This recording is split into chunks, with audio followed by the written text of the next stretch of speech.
আমি খাটে ঘুমিয়ে আছি, আর তখনই আমার ফোনটা বেজে ওঠে। হ্যালো, আসসালামু আলাইকুম। ওয়ালাইকুম সালাম। কি করেন আপনি, আর কোথায় আপনি? ও তারিন, তুমি? আমি তো শুয়ে আছি। কয়টা বাজে? ও শিট, তাড়াতাড়ি কলেজে আসো। বলেই ফোন কেটে দিল। আর আমিও ফোনটা রেখে লাফিয়ে উঠে চলে গেলাম ফ্রেশ হতে। ফ্রেশ হয়ে এসে ডাইনিং টেবিলে গিয়ে বসি। কি রে, এত দেরি করে ঘুম থেকে উঠলি কেন? আর বলিও না, কাল রাতে ঘুম আসে নাই আমার। তাড়াতাড়ি নাস্তা দাও তো। তারপর নাস্তা করেই আম্মুকে বিদায় দিয়ে বেরিয়ে পড়ি। আর রাস্তায় দাঁড়িয়ে আছি রিক্সার জন্য। দাঁড়িয়ে নিজের পরিচয়টা দিয়ে দেই। বরাবরের মতো আমি মোহাম্মদ ওবায়দুর রহমান অন্তর, অনার্স 3য় বর্ষে পড়ি। আব্বু আম্মুর একমাত্র সন্তান আমি। আর সকালে যে কল দিয়ে আমাকে জাগিয়ে দেয় সে আমার ভালোবাসা তারিন, যার সাথে আমার 1.5 বছরের সম্পর্ক। আর বাকিটুকু না হয় গল্পেই জেনে নিয়েন। দাঁড়িয়ে আছি অসহায়ের মতো। শালার ভাগ্য এত খারাপ কেন? একে তো লেট, দ্বিতীয়ত রিক্সাওয়ালা মামারাও নাই। অন্তর, আমি দেখলাম কেউ একজন আমাকে ডাক দিল। দেখলাম সে আর কেউ না, আমার ক্লাসমেট ও হারামি বান্ধবী তানিয়া। তবে শুধু ক্লাসমেট ও বান্ধবী বললে হবে না, অন্য একটা পরিচয়ও আছে, আমার বেস্টুর জিএফ। তবে বন্ধুর জিএফ মানে আমার ক্লোজ ফ্রেন্ড, বলতে গেলে বেস্টিও। কিরে এভাবে দাঁড়াই আছিস কেন? খুশির ঠেলায় আহার এই বেচারা, ওঠ রিক্সায়। আমিও লাফিয়ে রিক্সায় উঠে পড়ি। তুই না উঠতে দিলেও তোরে লাথি মারি ফেলে আমি রিক্সা নিয়ে চলে যেতাম আর কি। কুত্তা। চুপ কুত্তি। আর মামা রিক্সা চালান, এদের কথা শুনে লাভ নাই। পাবনার পাগলি এতে। রিক্সা চলতেছে আপন গতিতে, আর আমরা রিক্সায় যুদ্ধ করতে ব্যস্ত। রিক্সা ঠিক আমাদের কলেজের গেটে থামে। ওই কুত্তা, ভাড়া দে। দিমু তো গতকালকে। যা, আমি দিচ্ছি, কিপটা কোথাকার। তারপর তানিয়া ভাড়া দিয়ে দেয়। আমি তো মহা খুশি, টাকা বাঁচাইছি। একটা মাত্র কারণে তোকে সহ্য করতেছি, শুধু কাজটা শেষ হোক ব্যাস। যা, তোর কাজ করবো না আমি, মুড়ি খা। তারপর তানিয়ার সাথে ক্লাসের দিকে যেতে লাগি। ক্লাসে যেতেই আমরা দেখলাম স্যার ক্লাস করাতেছে। বাহ, এত তাড়াতাড়ি আসলেন? কি করে আপনারা? না মানে স্যার, রিক্সার চাকা পাঞ্চার হয়ে গেছে, তাই দেরি হয়ে গেছে স্যার। বাহানা বানাইস না, তোরে হাড়ে হাড়ে চিনি আমি। স্যার আজকের জন্য মাফ করে দেন না। যা সিটে বয়, ইম্পর্টেন্ট ক্লাস চলছে। আজকে এমনেও নোট দেয়া হবে, নিয়ে নিস। স্যার আমাকে ভালো করে চিনে, যদি কথা বাড়ায় তাহলে তার মাথা যাবে, তাই কিছু না বলেই ক্লাসে বসতে দেয়। আমিও বসে পড়ি আর ক্লাসে মনোযোগ দেই। তবে দেখলাম তারিন আমার দিকে অন্যভাবেই তাকিয়ে আছে। ক্লাসটা শেষ হতেই আমি ক্যাম্পাসে চলে গেলাম। দেখলাম তারিনও আসলো। এত লেট কেন আজকে? সরি, আসলে ঘুম থেকে উঠতে লেট হয়ে গেছে। তানিয়ারও কি ঘুম থেকে উঠতে লেট হয়ে গেছে, নাকি সেও তোমার সাথে একত্রে আসলো? আরে সেটা তো আমি জানি না, তাকে জিজ্ঞাসা করো তুমি। আর তুমি তানিয়াকে নিয়ে কথা বলতেছো কেন? সে তো আমার ফ্রেন্ড হয়। তারিন আমার পাশে এসে বসে। দেখো অন্তর, আমি সত্যিই তোমাকে ভালোবাসি, আর তোমাকে হারাতে চাই না। প্লিজ আমাকে চিট করিও না। চিন্তা করিও না, আমি তোমার ভরসা ভাঙবো না। তাহলে বলো, তানিয়ার সাথে কিসের এত কথা তোমার? সময় হলেই বুঝতে পারবা। এখন চলো ক্যান্টিনে চাই। চলো। আর কি বলবো তোমাকে? তোরাই যা, আমি তো আকাশ থেকে ভেসে আসছি। না রে শালা, তুই তো উগান্ডা থেকে আসছিস। দূর বেটা। তাহলে আমি বা কেন বাদ যাব? চলো চারজনেই ক্যান্টিনে গিয়ে নাস্তা করে নেই। তারপর আমরা ক্যান্টিনে যেতে লাগি। কিন্তু তারিন তানিয়াকে দেখে কিছুটা সংকোচ বোধ করতে লাগলো, কারণ অন্তর আর তানিয়ার মধ্যে কিছু তো একটা চলতেছে, যা থেকে সে বিরত। আমরা সকলেই ক্যান্টিনে গেলাম আর তানভীরকে পাঠালাম নাস্তা আনতে। আর আমরা আড্ডা দিতে ব্যস্ত। কিন্তু তারিন বারবার অন্তরের দিকে তাকাচ্ছে। সে অন্তরের চোখের ইশারা দেখতে লাগে, যা তানিয়াকে দেওয়া হচ্ছে। কি এমন কথা তানিয়া ও অন্তরের মধ্যে, যা আমাকে বলা হয়নি? তাদের দুজনের হাবভাব ঠিক লাগতেছে না আমার। অনেকদিন ধরেই তাদের আমি একটু ক্লোজ আসতে দেখলাম। কোনো অন্তর আমাকে ঠকাচ্ছে না তো? যেই করেই হোক, তাদের দুজনের মধ্যে কথাবার্তাগুলো আমাকে জানতে হবে। তানভীর নাস্তা নিয়ে আসে আর আমরাও মজা করে খেতে লাগি। নাস্তা খাওয়া শেষ করে আমরা ক্যাম্পাসে চলে যাই। আমি দেখলাম তারিন একটু অন্যমনস্ক হয়ে আছে। কি হয়েছে তোমার? এইভাবে অন্যমনস্ক হয়ে আছো কেন? কোনো সমস্যা? কিছুই না। আচ্ছা শোনো, চলো না একটু ঘুরে আসি। সরি, তানিয়ার সাথে একটু কাজ আছে আমার, কাল যাব, কেমন? আচ্ছা ঠিক আছে। অন্তর, আজকে আমাদের কি করার কথা ছিল? জানি, চলো। আচ্ছা এভরিবডি, ঠিক আছে, পরে কথা হবে। আমার আর অন্তরের একটা কাজ আছে। ঠিক আছে যাও। আর অন্তর সাবধান শালা। বেশি কথা বলবি তাহলে কিন্তু। আচ্ছা যা শালা মর্গা। আর তানিয়ার খেয়াল রাখবি। বাই। তারপর আমি আর তানিয়া বিদায় নিয়ে চলে গেলাম আমাদের কাছে। অন্যদিকে তানভীর, বল। অন্তর আর তানিয়ার দিকে খেয়াল করছিস তুই? কি হয়েছে তাদের? তাদের হাব ভাব দেখছিস তুই? আমার থেকে তো কোনো কিছুই মনে হলো না। তোর থেকে মনে হবে কিভাবে? তোর বেস্টু বলে কথা, কিন্তু আমার থেকে তানিয়ার অন্তরের হাব ভাব ঠিক লাগছে না। এর উপর আমার পুরো বিশ্বাস আছে ও কোনোদিনও কোনো উল্টোপাল্টা কাজ করবে না। কিন্তু তানভীর, আমার না একটু তাদের হাব ভাব থেকে সন্দেহ হচ্ছে। তুই নেগেটিভ ভাবে ভাবছিস বলে তোর এমনটা লাগতেছে, কিন্তু পজিটিভলি ভাব, তাহলে দেখবি সব ঠিক লাগবে। কিন্তু তারিনের মনে এখনো অন্তরের প্রতি সন্দেহ আছে, কারণ তারিনকে না বলে সে তানিয়ার সাথে খুব ক্লোজলি ভাবে কথা বলতেছে। এইদিকে আমি আর তানিয়া শপিং মলে চলে আসলাম। আসলে আমাদের কিছু কেনাকাটা করতে হবে, তাই। তো কি কি কিনবি বল? লিস্ট ফুল রেডি করে আনছি। তাহলে শুরু করে দে। আমরা আমাদের লিস্ট অনুযায়ী শপিং করতে ব্যস্ত। প্রায় আমাদের শপিং শেষ, আর তখনই তানিয়া ডাক দেয়। কিরে, ডাকতেছিস কেন? চল জেন্টস শপে যাব, একটা টি শার্ট নিব। আমার জন্য নিবি? হ, আমাকে পাগলা কুকুর পাইছে তো। আসলে তোরে পাগলা কুকুরে পাইছে? অন্তর, এটা কিন্তু বেশি হইতেছে। ও মা গো, টুরুলা। আচ্ছা চল। তারপর গেলাম টি শার্ট কিনতে, মানে তানিয়া কিনবে আর আমি দেখবো। কি কালার পছন্দ তানভীরের? আমি আর তানভীর প্রায় সেম কালার পছন্দ করি। বুঝছি, হাই রে চয়েস রে। তারপর তানিয়া ঘুরে ঘুরে দেখতে লাগলো, আর কয়েকটা টি শার্ট নিয়ে আমার কাছে আসে। দেখ, এখান থেকে দুইটা সিলেক্ট করে দে। আমিও দুইটা টি শার্ট সিলেক্ট করে দেই, আর সেও কিনে নেই। চল, খিদা লাগছে, কিছু খাওয়াবি? চুপচাপ বাসায় গিয়ে খেয়ে নিস, এমনিও টাকা আছে কিনা জানি না। চুপ কিপটা, তোর জন্যই তো আমি শপিং মলে আসছি, আর তোর জন্যই তো শপিং করলাম। এখন কিপটামি করিস না, চল রেস্টুরেন্টে। আমি তো শপিং এ টাকা খরচ করলাম, তুই তো শুধু তানভীরের জন্য টি শার্ট নিলি। ওলে বাবারে, টাকা তোর একা যায় নাই, তোর শপিং এ আমি তানভীরের টাকাও আছে। আর এটা তো তোর জানের জন্য করতেছি আমরা। এখন কিপটামি না করে চল তো।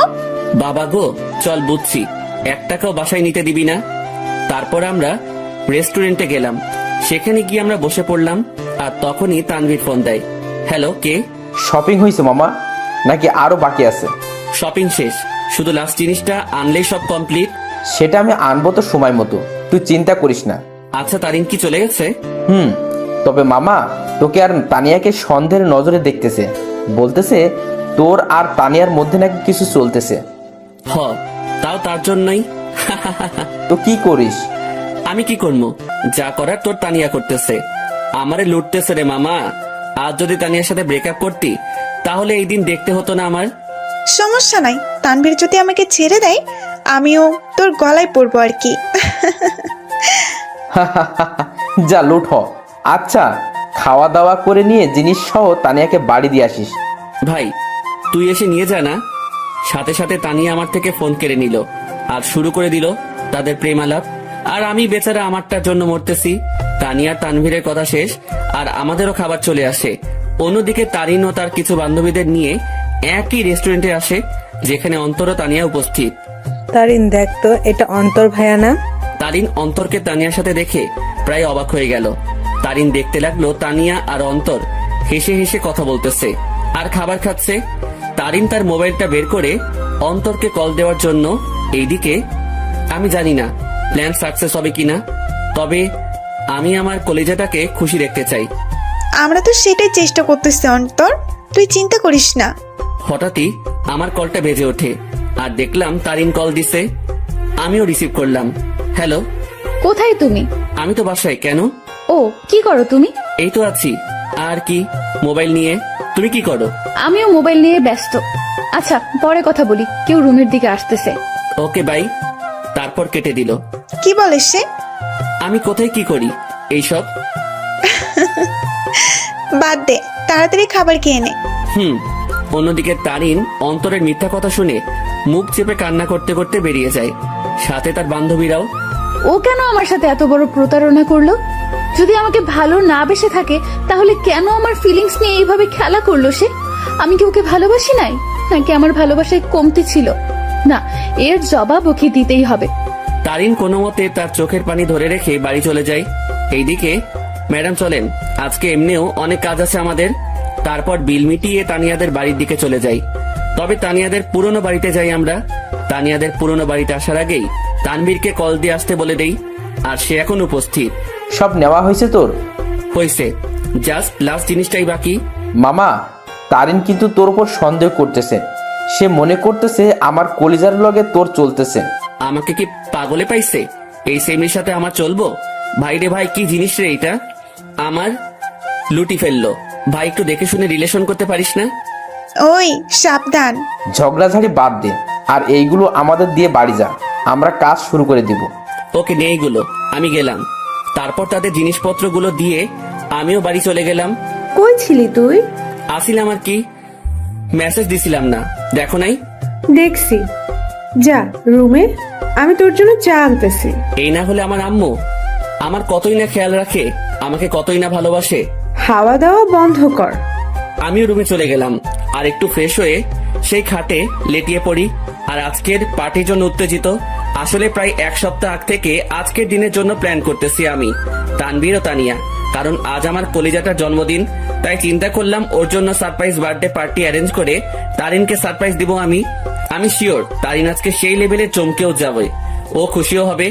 কারণ আমি জানি তারিন আমাকে কতটা ভালোবাসে। আম্মু চা নিয়ে আসে। আসলে দুপুরে চা খাওয়ার অভ্যাস, তাও রং চা।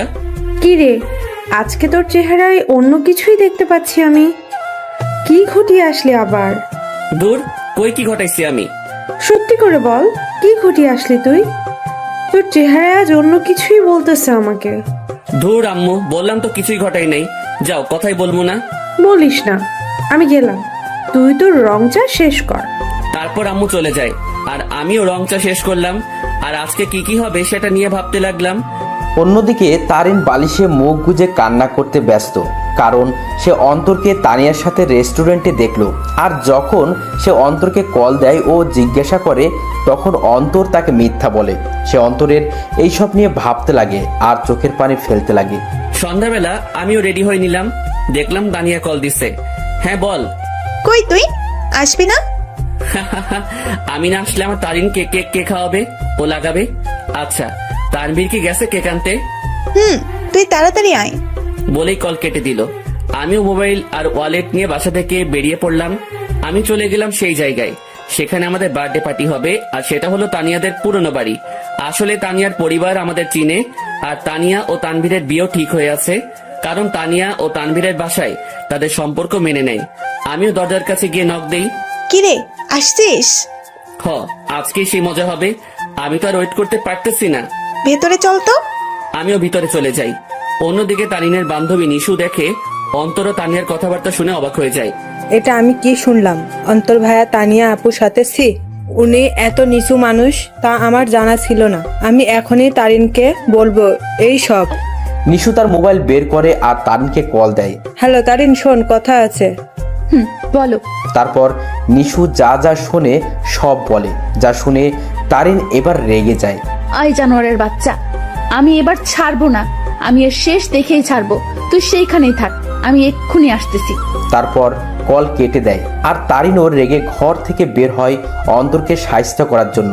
তারিন ও তার বান্ধবী নিশু মিলে ঘরের দরজায় গিয়ে কান পেতে শুনে। এইদিকে আমি আর তানিয়া মিলে হলরুমে যা যা করা বাকি ছিল তা করলাম। আমিও তাড়াহুড়ো করতে গিয়ে সেখানে থাকা সোফার টেবিলের উপরে একটা বোতল ছিল, সেটা ধাক্কা খেয়ে তানিয়ার গায়ে পড়ি। আউ! সরি। এত তাড়াহুড়ার কি আছে, আস্তে আস্তে কর। ওকে। অন্যদিকে তারিন তাদের কথাগুলো শুনে মুখ চেপে কান্না করতে লাগলো। আর নিশু প্রায় অবাক হয়ে গেল এই সব শুনে। অন্তর ভাইয়া এত নিজ আর নোংরা প্রজাতির মানুষ হবে তা কল্পনাও করতে পারি না আমি। কুত্তার বাচ্চা, জানোয়ার, নরপশু, তুই তো আজকে শেষ। তারপর তারিন জোরে জোরে দরজা নক করতে লাগে। এইদিকে মনে হয় ও চলে আসছে। ওরে আমার লজ্জাপতি, এত লজ্জা পাইস না। তোর লজ্জা দেখে না লজ্জাও ইনসাল্টেড ফিল করবে। কুত্তা, তোর সাথে কি এমন দুশ্মনী করলাম, কথায় কথায় ইনসাল্ট করিস? যা দরজা খোল। আমিও গিয়ে দরজা খুললাম। দরজা খুলে থ হয়ে গেলাম, কারণ তারিন ও নিশু উপস্থিত। তোমরা সাথে সাথে তারিন আমার কলার ধরে আমাকে ছুঁড়ে মারে ফ্লোরে। কুত্তার বাচ্চা, জানোয়ার, শয়তান, বেয়াদব, লম্পট, বখাটে, প্লে বয়, আমার সাথে কি করে এসব করতে পারলি তুই? সাথে সাথে তারিন তার জুতা খুলে আর আমার গালে মারতে থাকে। আমি তোকে কতটাই না ভালোবাসছি, কিন্তু তুই যে এমন হবি কে জানতো? তারিন, কি করছিস তুই এইসব? চুপ, বেয়াদব নষ্টা মেয়ে। তুইও কম না, তোর আর তানভীরের বিয়ে ঠিক হয়ে থাকার পরেও তুই আমার বয়ফ্রেন্ডের সাথে ছি। আর তুই, তোকে কতই না ভালো ভাবছিলাম আমি, কিন্তু তুই তো আস্ত একটা লুচ্চা, বেয়াদব, লম্পট, মানে যত খারাপই বলি না কেন তার থেকেও নিচ তুই। আমি তারিনের অবস্থা দেখে অবাক হয়ে গেলাম, আর সে তো আমাকে তার পায়ের জুতো দিয়ে আমাকে মারলো। তার এই ব্যবহার দেখে আমার চোখ দিয়ে টপ টপে পানি পড়তে লাগে। আজ তারিন আমার সাথে এটা করতে পারলো? আমি কি এমন অপরাধ করলাম যার জন্য তারিন আমাকে এতগুলো কথা শোনালো আর জুতার বাড়িও দিল? তোর যদি রুম ডেট করার এত ইচ্ছা ছিল আমাকে বলতি, কিন্তু তুই কি না? এই লুচ্চা প্লে বয়, তোর কি একটুও মনে সংকোচ বোধ করে নাই? নিজেই নিজের বেস্ট ফ্রেন্ডের হবু বউয়ের সাথে তুই, আমার তো মন ভেঙে ফেললি, কিন্তু কি করে নিজের বেস্ট ফ্রেন্ডকেও ধোকা দিলি তুই? বলেই তারিন আমাকে জুতা দিয়ে মারতে লাগলো। সি ভাইয়া, আপনি এত নিচু প্রজাতির মানুষ হবেন তা আমার জানা ছিল না। আপনি জানেন তারিন সবসময় আপনাকে নিয়ে কথা বলতো, সবসময় আপনাকে নিয়ে কতই না স্বপ্ন ছিল তার, কিন্তু আপনি কি না? সি ভাইয়া, আপনাকে দেখে আমার ঘৃণা হচ্ছে। তাদের কথাগুলো শুনে আমি চোখ দিয়ে পানি ফেলছিলাম।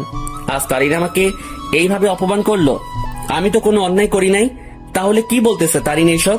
সত্যি কলিজাটা ফেটে যাচ্ছে আমার। জানিস তোকে কি করা দরকার? তোকে জুতার মালা পরায় এলাকায় ঘুরানো দরকার। দাঁড়া, আমি পুলিশকে কল দিচ্ছি। আর তখনই তানভীর কেক নিয়ে উপস্থিত হয়। সে আমাকে এভাবে পড়ে থাকতে দেখে ও তারিনকে এখন এখানে দেখে অবাক হয়ে যায়। এই অন্তর, এইভাবে পড়ে আসিস কেন? আর তারিন এখন এখানে কি করতেছে? তানভীর, আমি তোকে আগেও বলেছি এই জানোয়ার ও তোর নষ্টা হবু বউয়ের মাঝে অনেক কিছু চলতেছে, কিন্তু তুই বিশ্বাস করিস নাই। কিন্তু দেখ, আমার সন্দেহ ঠিক সত্যিই হইছে। আজ আমিও নিশু মিলে হাতে নাতে ধরছি এই দুইটাকে। তারা এখানে তাদের কীর্তিকলাপে ব্যস্ত ছিল, আর আমাকেও তোকে ঠকাচ্ছিল তারা দুজন মিলে। তানভীর কথাটা শুনে অবাক হয়ে যায়, তবে তানভীর অবাক হয় তারিনের কথাগুলো শুনে। এই কি বললি তুই? অন্তর আর তানিয়ার মাঝে কি চলতেছে? দেখ তুই, তাদের দুইটাকেই তানিয়ার পুরনো বাড়িতে ধরছি আমরা। দেখ, পুরনো বাড়িতে এসে তারা তাদের প্রেম লীলা চালাচ্ছিল, কিন্তু আজ ধরা খেয়ে গেল দুই নষ্টা। সাথে সাথে তানভীর দিল তারিনকে কষে এক থাপ্পড় খেয়ে তারিন ফ্লোরে পড়ে যায়। দেখলাম তানভীর রেগে আছে, আমিও উঠে তানভীরকে ধরি। অন্তর, ছাড় আমাকে। এই মেয়ে কাকে কি বলতেছে? তারিন তানভীরের দিকে গাল হাত দিয়ে তাকিয়ে আছে, আর নিশো অবাক চোখে তানভীরের দিকে তাকিয়ে আছে। তানভীর আমার থেকে নিজেকে ছাড়াই নাই আর তারিনের চুলের মুঠি ধরে দাঁড় করায়। এই, তুই কাকে কি বলছিস? আর কি বললি তুই? তারা এখানে এসে তাদের প্রেম লীলা চালাচ্ছিল, তাই না? আয় আমার সাথে তুই। তারিনের চুলের মুঠি ধরে হলরুম দেখাতে লাগে। এই দেখ, তারা আসলে কি করতেছিল। তোর জন্মদিন উদযাপন করার জন্য সে আজ থেকে 7 দিন আগে থেকেই তোকে খুশি করার জন্য আমাকে ও তানিয়াকে নিয়ে প্ল্যান করে। সে তোর হাসি মুখটা দেখার জন্য দেখ কি করছে। চারদিকে ভালো করে তাকিয়ে দেখো। তারিন ভালো করে দেখে পুরো হলরুম দেখে যা সম্পূর্ণভাবে সাজানো। সেখানে বেলুন, জরি কাগজ ও বিভিন্ন কাগজের কারুকার্য দিয়ে সাজানো। তারপর তানভীর তারিনের চুলের মুঠি ধরে বার্থডে অলবোর্ড দেখায়। কি, ওরা তো এখানে নষ্টামি করতে আসছে, তাহলে এই সব কোনো প্রয়োজন ছিল? উত্তর দে। তানভীর আবার তারিনকে চুলের মুঠি ধরে কেকের প্যাকেটের কাছে নিয়ে যায়। দাঁড়া, তাদের নষ্টমী আরও একটা নমুনা দেখায় বলেই সেই প্যাকেট খুলে দেখায়। দেখ, তাদের নষ্টামি উদযাপন করার জন্য বার্থডে কেক আনে, যেটা তো সুন্দর করে লেখা আছে হ্যাপি বার্থডে তারিন। তারিন এই সব দেখে তাদের মনের মধ্যে অন্তরের বিরুদ্ধে যত সন্দেহ ঘৃণা ছিল সব দূর হয়ে যায়, আর সেই সেখানেই হাউমাউ করে কান্না করে দেয়। কিরে, এখন কান্না করতেছিস কেন তুই? আরও দেখবি তাদের নষ্টামির নমুনা। আসলে তোদের মতো মেয়েরা না ভালোবাসতেই জানে না। শুধু মুখে ভালোবাসি ভালোবাসি বললেই হয় না, মনে প্রাণে বিশ্বাসও করতে হয় ভালোবাসার মানুষকে। কিন্তু তুই কি করছিস? খালি সন্দেহ।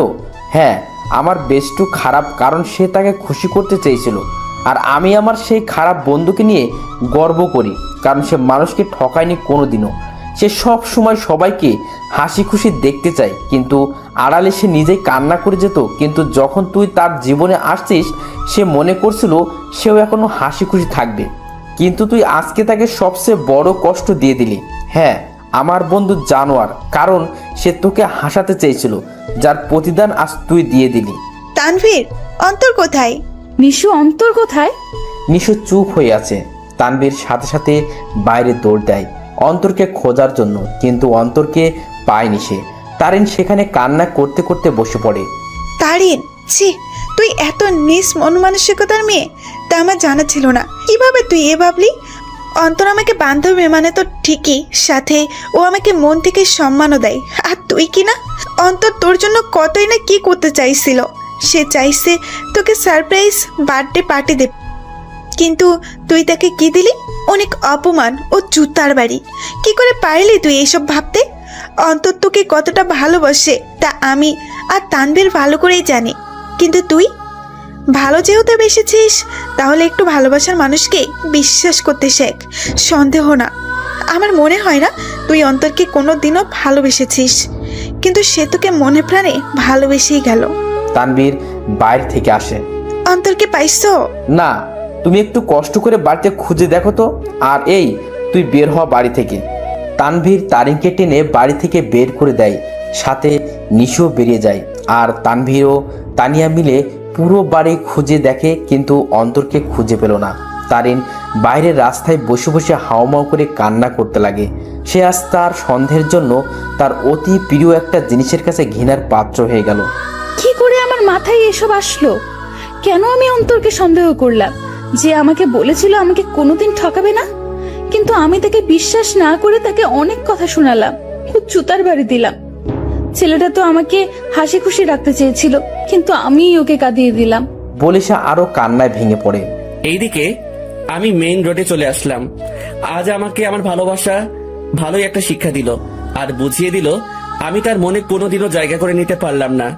আমি তার মনে বিশ্বাস জোগাতে পারলাম না। হয়তো আমারই ভুল ছিল, আগে তার মনে বিশ্বাস জোগানোটা দরকার ছিল। পরে না হয় তার জন্য কোনো কিছু করতাম। হয়তো আমার ভালোবাসায় কমতি ছিল, যার পরিণাম জুতার বাড়ি পেলাম। না, আর কোনোদিনও কাউকে ভালোবাসবো না, আর মনে আঘাত চাই না। আমি তারিনকে পেয়ে মনে করেছিলাম আমার দুঃখ কষ্ট ওর সাথে শেয়ার করব। মনে করলাম ও আমাকে বুঝবে, কিন্তু আমি ভুল ছিলাম। থাক, আর কাউকে ভালোবাসার প্রয়োজন নেই, আমি একাই ঠিক আছি। আর যদি কাউকে প্রয়োজন হয়, আমার বেস্টু ও আমার হৌভাবি আছে না, কিন্তু না আর কাউকে বিশ্বাস করব, না কাউকে মন দিব। কেউ চাই না, আমার শুধু পরিবার ও বান্ধবীদের নিয়ে থাকবো আমি মেইন রোডে হাঁটতে লাগলাম, মনকে শান্ত ও বোঝানোর জন্য যে তার জন্য কোনো ভালোবাসা নেই, আছে শুধু সন্দেহ আর সন্দেহ। আমিও মেইন রোডে যতদূর পারলাম হাঁটতে লাগলাম। কি বা করবো আমি? ভাঙা মনকে সান্ত্বনা দিতে চাচ্ছি। আমি চিন্তা করছিলাম মনের মতো একজন পেয়ে তাকে নিয়ে আমি হাসি খুশি থাকবো, কিন্তু ভাগ্য একটা মোড় দিয়ে দিল। রাত 11টা বাজে, আমি এখনো রাস্তায় হাঁটছি আর চোখের পানি ফেলছি। আমার ফোনটাও অফ করে রাখছিলাম যাতে কেউ আমাকে বিরক্ত না করতে পারে, কারণ আমি একটু একা থাকতে চাই। রাত 12টা বাজে, আমি রাস্তার এক কোণায় বসে আছি। তবে আজ আমার নেশার সাহায্য নিতে ইচ্ছা করছে, তাই আমিও উঠে হাঁটতে লাগলাম আর খুঁজতে লাগলাম কোনো দোকান খোলা আছে কিনা। আমি দেখলাম একটা টঙের দোকান খোলা, তাই আমিও চলে গেলাম। কি চাই মামা? আমি সংকোচ বোধ করতে লাগলাম, কারণ আমি আজ পর্যন্ত কোনো দিনও কোনো দোকানে গিয়ে সিগারেট চাই নাই। আরে ভাই, বলবেন তো কি লাগবে? সিগারেট লাগবে? আরে এটার জন্য এভাবে সংকোচ বোধ করছেন কেন ভাই? বলেন কি সিগারেট দিব? আমি বেশিরভাগই ডার্বি, ব্যানসন ও গোল্ডলিপের কথা শুনেছিলাম, তাই চিন্তা করলাম তিনটাই নিয়ে নেই। ডার্বি, ব্যানসন ও গোল্ডলিপ তিনটার এক প্যাকেট দিয়ে দেন।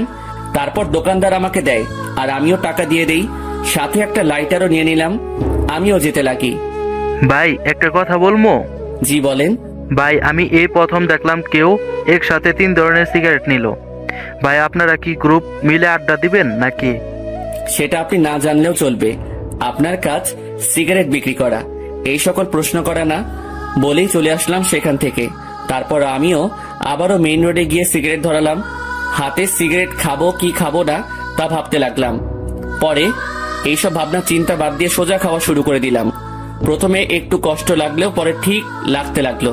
প্রথমে গোল্ডলিপ, এরপর ব্যানসন, এরপর ডার্বি খেলাম। একটা শেষ হতেই অন্য একটা ধরিয়ে দিলাম। এভাবে 3 প্যাকেটই প্রায় শেষ, শুধু ডার্বির 4টা সিগারেট বাকি আছে। দেখলাম 1টা বাজে। পরে মনে পড়লো বাসার কথা, তাই মোবাইলটা অন করলাম। অন করতেই আম্মু আব্বুর প্রায় 150-র উপরে SMS এবং সাথে সাথে আব্বুর ফোন। হ্যালো, কি রে? কই তুই? ফোন বন্ধ কেন তোর? আরে মোবাইল হঠাৎই বন্ধ হয়ে যায়, এতে আমার দোষ কোথায়? তুই রেগে আছিস কেন? কি হয়েছে? আমার ইচ্ছা, আমার লাইফ, আমি যা খুশি করব। ফোনটা রাখো, আর আমি পরে আসবো, একটা পার্টিতে আছি, বাই বলেই কল কেটে দিলাম। এরপর বাকি যে সিগারেট গুলো ছিল সেগুলো একটার পর একটা শেষ করলাম। আমি চাচ্ছি সিগারেটের ধোঁয়া দিয়ে নিজের কষ্টটাকেও উড়িয়ে দিতে। প্রায় 2:30 বাজে আমি বাসার দিকে গেলাম। আমি দরজায় টান দিতেই দরজা খুলে যায়, আর আমি বাড়ির দরজা বন্ধ করে দিয়ে রুমে চলে যাই। শুয়ে থাকতে থাকতে ঘুম চলে আসে। অন্তর, অন্তর, আব্বু ওঠ, আর কতক্ষণ ঘুমাবি? সকাল হয়েছে তো। আম্মুর ডাকে আমি উঠে পড়ি। এভাবে কি দেখো তুমি? তোর চোখ লাল হয়ে আছে কেন? ধুর, বোকার মতো কথা বলিও না তো। কাল রাতে আসলাম কয়টায়, আমি ভালো করে ঘুমোতে পারি নাই তো, তাই। আমিও উঠে বাথরুমে ফ্রেশ হতে চলে যাই। সেখানে আমি আয়নায় আমার চোখগুলো দেখতে লাগলাম। আসলে আমার চোখগুলো লাল হয়ে আছে, তবে একটু ভয়ঙ্কর লাগতেছে দেখতে। এখন আমার চোখগুলো দেখলে মনে হবে আমি কোনো এক নরপশু হিংস্র হয়ে আছি, আর শিকার পেলে সোজা গিলে ফেলবো। আমি খেয়াল করলাম আমার গায়ের থেকে সিগারেটের গন্ধ আসতেছে, তাই পকেটে যা যা ছিল সব বের করে এক সাইডে রেখে সেই অবস্থায় গোসল করে নিলাম।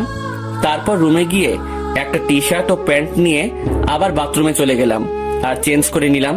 এরপর আমি আমার রুমে আয়নার সামনে গেলাম। সেখানে গিয়ে নিজেকে দেখতে লাগলাম। একদিনে কিটাকে কি হয়ে গেলাম আমি। আমার চুলগুলো ভেজা অবস্থায় আছে, তাই সেগুলো নেমে আছে, আর চুলগুলো বড় হওয়ার কারণে চোখ বরাবর আসলো। তবে সেই অবস্থায় নিজেকে দেখলাম আর নিজেই প্রায় ভয় পেয়ে গেলাম, কারণ আমার চুল ও চোখের জন্য একটা কি বলবো ভাই, বাদ দেন। আমিও ডাইনিং রুমে চলে গেলাম।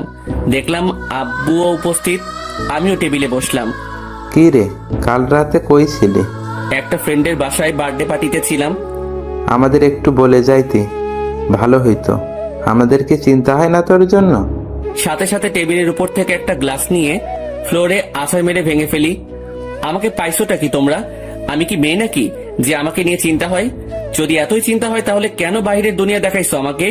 ঘরে আটকায় রাখলেই হইতো। আমার অবস্থা দেখে আম্মু আব্বু দুজনেই নিস্তব্ধ হয়ে গেল, আর আমিও টেবিল থেকে উঠে সোজা রুমে চলে গেলাম। তখন মনে পড়লো ফোনের কথা। আমিও ফোনটা হাতে নিলাম। দেখলাম তারিনের নাম্বার থেকে অনেকগুলো মিসড কল। আমি ফোনটা খাটের উপরে ছুঁড়ে মারি। ফোন বাজতে লাগলো। দেখলাম আননোন নাম্বার থেকে কল আসছে। আমিও রিসিভ করলাম। হ্যালো, আসসালামু আলাইকুম, কে বলছেন? হ্যালো, কোথায় তুমি? কলেজে আসো নাই কেন? দেখো, দোহাই লাগে, একটিবার দেখা করো আমার সাথে। ওই আমাকে পাইছিস কি তুই? যখন ইচ্ছা কষ্ট দিবি, যখন ইচ্ছা পিরিত দেখাবি, তাই না? আর কোনো দিনও আমাকে কল দিবি না। তোর মতো ভালো মেয়ের সাথে আমার মতো লুচ্চা নষ্টা প্লে বয়ের কথা বলা উচিত না। রাখ ফোন বলে কল কেটে দিলাম আর মোবাইলটা খাটে ছুড়ে ফেলি। লাগবে না কারো ভালোবাসা আমার, একাই ঠিক আছি আমি। অনেক কষ্ট দিয়ে এখন আলগা পিরিত দেখাইতে আসছে। না, এই সিমটাই ভেঙে ফেলবো আমি। না থাকবে সিম, না হবে কন্ট্রাক্ট। আমি মোবাইলটা হাতে নিয়ে তা খুলে সিম নিয়ে নেই আর সেটা ভেঙে ফেলি, আর খাটে শুয়ে পড়ি চোখটা বন্ধ করে।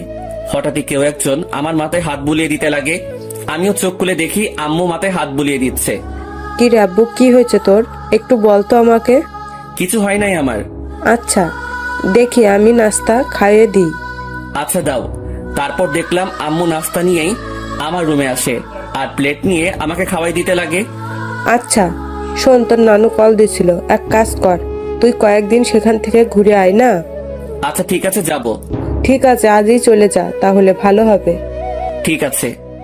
আম্মু আমাকে নাস্তা খাওয়াই দিয়ে চলে যায়, আর আমিও চিন্তা করলাম আমার উপর এমনিও অনেক কিছুই গেছে, তাই একটু রিফ্রেশমেন্টের প্রয়োজন, তাই যাওয়াই উচিত। আমিও আমার ব্যাগ গুছিয়ে নিলাম। দেখলাম সকাল 11টা বাজে। আমি ব্যাগ নিয়ে রুম থেকে বেরিয়ে পড়লাম। আম্মু আব্বুর থেকে বিদায় নিয়ে আমি চলে গেলাম বাস স্টেশনে। আমিও টিকিট কাউন্টারে যেতেই শক খেয়ে গেলাম। কি রে, এখন কোথায় যাস? আমি কি বলবো বুঝতে পারতেছি না, কারণ আমার সামনে তানভীর দাঁড়িয়ে আছে। শালা তুই তুই এখানে কি করতেছিস? শালা আমাকে একা করে কই যাচ্ছিস? আর ফোন বন্ধ কেন তোর? এমনি। এখন তুই এখানে কেন? আর কই যাচ্ছিস তুই? যাইতেছি আর কি, বেস্টুর নানার বাড়ি। মানে? মানে আমি তুই একই জায়গায় যাচ্ছি মামা, এবার কথা বলিস না, টিকিট নে। আমি আর কোনো কথা না বলে টিকিট নিতে গেলাম, কিন্তু প্রশ্ন হলো এই হারামি কি করে জানলো আমি যে এলাকা ছাড়তেছি? জি, 2টা টিকিট দেন তো জায়গার জন্য। নিয়ে নে, পরের বাস দেরি আছে। ঠিক আছে, দেন তাহলে। আমি 2টা টিকিট নিয়ে নিলাম, কিন্তু আমরা দুজন দু প্রান্তে বসতে হবে। আমরা বাসে উঠলাম। আমি শুধু একটা ব্যাগ নিয়ে আসলাম, যেটাতে কিছু জামা কাপড় ও আমার কিছু প্রয়োজনীয় জিনিস আছে। আমি আবার সিটে বসলাম। যাক ভালোই, আমাকে জানালার পাশ দেওয়া হয়েছে। এবার প্রকৃতি উপভোগ করতে করতে নানার বাড়ি যাওয়া যাবে। আমি দেখলাম তানভীর, আমি যে সারিতে বসলাম সে আমার বাম পাশে সারির আমার সিট বরাবর 3 সিট পর তার সিট। আমি সিটে বসে আছি আর বাস ছাড়ার অপেক্ষা করতেছি। আমি জানালা দিয়ে বাহিরে দেখতে লাগি। এক্সকিউজ মি, এটা আমার সিট, আমি কি এখানে বসতে পারি? আমি কথা শুনে সাথে সাথে তাকালাম। দেখলাম একটা কালো বোরকা পরা একটা মেয়ে এই কথা বলল। কোনটা আপনার সিট? জি, আপনার পাশের সিট আমার। আমি কি এখানে বসতে পারি? পড়ে গেলাম মুসিবতে। আমি কিনা সিট পেলাম, তাও একটা মেয়ের পাশের সিট। হয়তো অনেক ছেলে এই জিনিসটাকে তাদের জন্য সৌভাগ্য মনে করে, কিন্তু আমার জন্য এইসব দুর্ভাগ্য। কারণ আমি অন্য ছেলেগুলোর মতো মেয়ে পাগল না। তবে হ্যাঁ, একজনকে নিয়ে স্বপ্ন দেখেছিলাম, কিন্তু থাক, সে অতীতকে মনে না করাই ভালো। সেটা জাস্ট আমার জন্য একটা দুঃস্বপ্ন ছিল। এই যে মিস্টার, এখন কি বসতে দিবেন? আজব তো, আপনার সিট আপনি বসবেন, এটা নিয়ে তো মাথা খাওয়ার কি আছে? বসেন আপনার সিটে। তারপর মেয়েটা আমার পাশের সিটে বসে পড়ে। তবে আমার একটু আনইজি লাগতেছে। আমি তানভীরকে দেখতে লাগলাম। তানভীরের সাথেও একটা বোরকা পরা মেয়ে বসছে, আর সে তো পিড়িতিরে আলাপ করতে ব্যস্ত। আপু, একটা কথা বলি, কিছু মনে করিয়েন না। আপনি যদি আমার বন্ধুর সিটে গিয়ে বসতেন তাহলে একটু ভালো হতো। সরি, পারবো না। আমি আমার সিট ছাড়া অন্য কোথাও বসি না, এটা সম্ভব না। বাপরে বাপ, কি জিনিস রে ভাই! একটা ছেলের পাশে বসছে, আমি ছেলে হয়েও তার জন্য একটু সুবিধার জন্য কথা বললাম, আর সেই কিনা গাড়ি স্টার্ট করলো। গাড়ি চলতে লাগলো আপন শক্তিতে, আর আমিও জানালার বাহিরে তাকিয়ে প্রকৃতি উপভোগ করতে ব্যস্ত। আচ্ছা, যদি কিছু মনে না করেন, আমাকে কি জানালার সিটটা দিবেন? আমি এই দেওয়া নেওয়া বন্ধ করে দিছি। যেটা নিজের সেটাকে নিয়েই থাকি, আর আমার জানালার সিট পড়ছে, তাই আমি এখানে থাকবো। দিবেন না ভালো কথা, এত অ্যাটিটিউড দেখাচ্ছেন কেন? আমার অ্যাটিটিউড বেশি, তাই দেখাচ্ছি। নাও প্লিজ সাইলেন্ট। কিছুক্ষণ নীরবভাবে বসে বসে বাহিরের প্রকৃতি দেখতে লাগলাম, আর প্রকৃতির বাজেও হারিয়ে যেতে লাগি। আর তখনই তারিনের মিষ্টি হাসিটি মনে চলে আসলো। সাথে সাথে আমি প্রকৃতি থেকে আমার মনোযোগ সরিয়ে নিলাম। কি হলো, শখ খেলেন নাকি? আমি কিছুই না বলে আমার পকেট থেকে মোবাইল আর ইয়ারফোনটা বের করে কানে লাগিয়ে দিলাম, আর গান শুনতে লাগলাম। কিছুক্ষণ গানের মধ্যে মগ্ন ছিলাম আমি, আর তখনই পাশ থেকে খোঁচা দেয়। সমস্যা কি? গান শুনছিলেন? না তো, ব্যাডমিন্টন খেলছিলাম। এত রাগ আর কি আছে? আপু, আপনার সমস্যাটা কি বলবেন? কোনো সমস্যা নেই। আচ্ছা, আপনি কি রোমান্টিক গান শুনছিলেন? বুঝছি। আপু আসেন আপনি জানালার সিটে। মেয়েটাও খুশি হয়ে জানালার সিটে বসে, আর আমি পারতেছি না যে এখনই বাস থেকে নেমে যেতে। মেজাজটা খারাপ আগে থেকেই, আমার এখন আরো খারাপ করে দিল। আমি তানবীরকে দেখলাম, শালা মেয়ের সাথে পিরিতির আলাপ করতেছে। হয়তো শালা ভুলেই গেছে তার বিয়েও ঠিক হয়ে আছে। আমি তানভীরকে ডাক দিলাম। তানভীর সিট থেকে আসে, কোনো মতে দাঁড়ায়। মেয়ে পেয়ে তো ভালোই কাজ চালাচ্ছিস, শালা ভুলে গেছিস তোর বিয়ে ঠিক হয়ে আছে? নাকি তানিয়ারে কল দিয়ে বলমু? আরে দোস্ত, মেয়েটা অনেক ফ্রেন্ডলি বিহেভ করে ভাই, অনেক হাসি আড্ডাও করে, তাই আর কি একটু। আমিও তানিয়ারে কল দিয়ে একটু। না না, কল দিস না দোস্ত, না হলে সব শেষ হয়ে যাবে বেটা। হোক শালা, সব শেষ। তোর পাশেও তো একটা মেয়ে, তার সাথে তুইও ফ্ল্যাট কর, কে বারণ করলো তোরে? সেটাই তো সমস্যা। এক কাজ কর, তোর পাশের মেয়েটাকে এখানে পাঠাই দে কষ্ট করে, না হলে। এই যে মিস্টার, মেয়েদের পাশে বসলে সমস্যা কোথায়?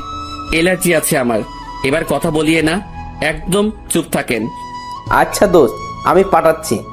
তারপর তানভীর চলে গেল, আর তানভীরের পাশের মেয়েটা আসে। আমি ওনাকে সিটটা দিয়ে আমি তানভীরের পাশে বসে পড়ি, আর সেখানে কানে ইয়ারফোন লাগিয়ে গান শুনতে লাগি। বাস বিরতির জন্য থামলো। তানভীর চল, একটু ফ্রেশ হয়ে নেই, আর কিছু খেয়ে নেই। চল। তারপর আমরা বাস থেকে নামলাম, আর একটু হালকা হয়ে নিলাম। তারপর দুজনেই খাবার খেয়ে নিলাম। তবে টেবিল থেকে উঠতেই ঠিক আমার পিছন বরাবর টেবিলে সেই 2টা মেয়ে উপস্থিত। আমি তাদের দেখেও না দেখার ভান করে চলে গেলাম হাত ধুতে। তারপর হাত ধোয়া আমি তানভীরের কাছে গেলাম। তুই খা, আমি বিল দিয়ে দেই। না, বিল দিস না, আমি দিব। তুই কেন দিবি? তুই আমার সাথে আসছিস, তাই তোর বিল আমি দিব। মামা বেইমানি হবে কিন্তু। যা যা তুই দে, এমনিও কিপটা তুই, দে শালা। তারপর তানভীর খেয়ে বিল দিল আর কিছু খাবার নিয়ে নিল। আমরা বাসে উঠে যাই আর আমাদের আসার পরেই সেই মেয়ে দুইটাও আসে। কিছুক্ষণ পরে বাসটা ছেড়ে দেয় আর আমিও কানে ইয়ারফোন দিয়ে গান শুনতে লাগি। প্রায় 2.5 ঘন্টা পরে আমরা আমাদের গন্তব্যে পৌঁছে যাই। আমরা বাস থেকে নামি আমাদের ব্যাগ নিয়ে। কিছুক্ষণ পরেও দেখলাম সেই মেয়েগুলো। আমি তাদের দেখেও না দেখার ভান করে আমি মোবাইলটা বের করলাম আর মামাকে ফোন দিলাম। হ্যালো মামা, কই তুমি? আরে আমি সিএনজি স্টেশনের সামনে। পরে আমি মামাকে দেখলাম আর তানভীরকে দিয়ে মামার কাছে চলে গেলাম। মামা আমাকে দেখে জড়িয়ে ধরে। কেমন আছিস অন্তর? ভালোই আছি। তোমাকে কয়বার বললাম আমার জন্য গ্রামের একটা সুন্দরী খুঁজতে, যাতে বিয়ে করতে পারি। বজ্জাত, এখনো ফাজলামি যায় নাই তাই না? কেমনে যাবে, মুই লেজেন্ডারি ফাজিল। আর মামা, এ হলো আমার বেস্টু, যার কথা তোমাকে বলতাম। কেমন আছো তানভীর? তোমার কথা আমাকে এই ফাজিলটা প্রায় সময় বলে থাকে। জি ভালো, আপনি কেমন আছেন? ভালো। আচ্ছা তোরা চল আমার সাথে। তারপর মামা একটা সিএনজি ভাড়া করে, কিন্তু মামা কাকে যেন খুঁজতে লাগলো। কাকে খুঁজো মামা? আরে আরো 2 জন আসবে, আব্বু বলছিল। কি অবস্থা তার শরীরের? ভালোই আছে আব্বু। আর আব্বু বলছিল তার নাকি কোনো বন্ধুর 2টা নাতনিও আসবে, তাদেরও নিয়ে যেতে বলল। ও আচ্ছা। তার কিছুক্ষণ পর মামা কাকে দেখে যেন চলে যায় আমাদের সিএনজির কাছে রেখে। আর কিছুক্ষণ পরে মামার সাথে 2টা মেয়ে আসে। তাদের দেখে আমি অবাক হয়ে গেলাম, কারণ এরা হলো সেই মেয়েগুলো যেগুলো আমাদের সাথে বসেছিল। আমি অবাক চোখে দেখতে লাগলাম। তোরা ওঠ, আমি বাইকে যাই। মামা বাইক আনছো? কেন? মামা তুমি সিএনজি করে চলে যাও, আমি বাইক নিয়ে আসতেছি। ভুলেও না। প্লিজ মামা, অনেকদিন পরে বাইক পাইলাম। কাল চালাস। আর কিছু বললাম না, কারণ মামার সাথে কথা বাড়ায় লাভ নাই। আমি আর তানভীর সিএনজিতে উঠে পড়ি আর পিছে সেই 2টা মেয়েই মজা করে বসে পড়ে। তারপর সিএনজি চলতে লাগে তার আপন গতিতে।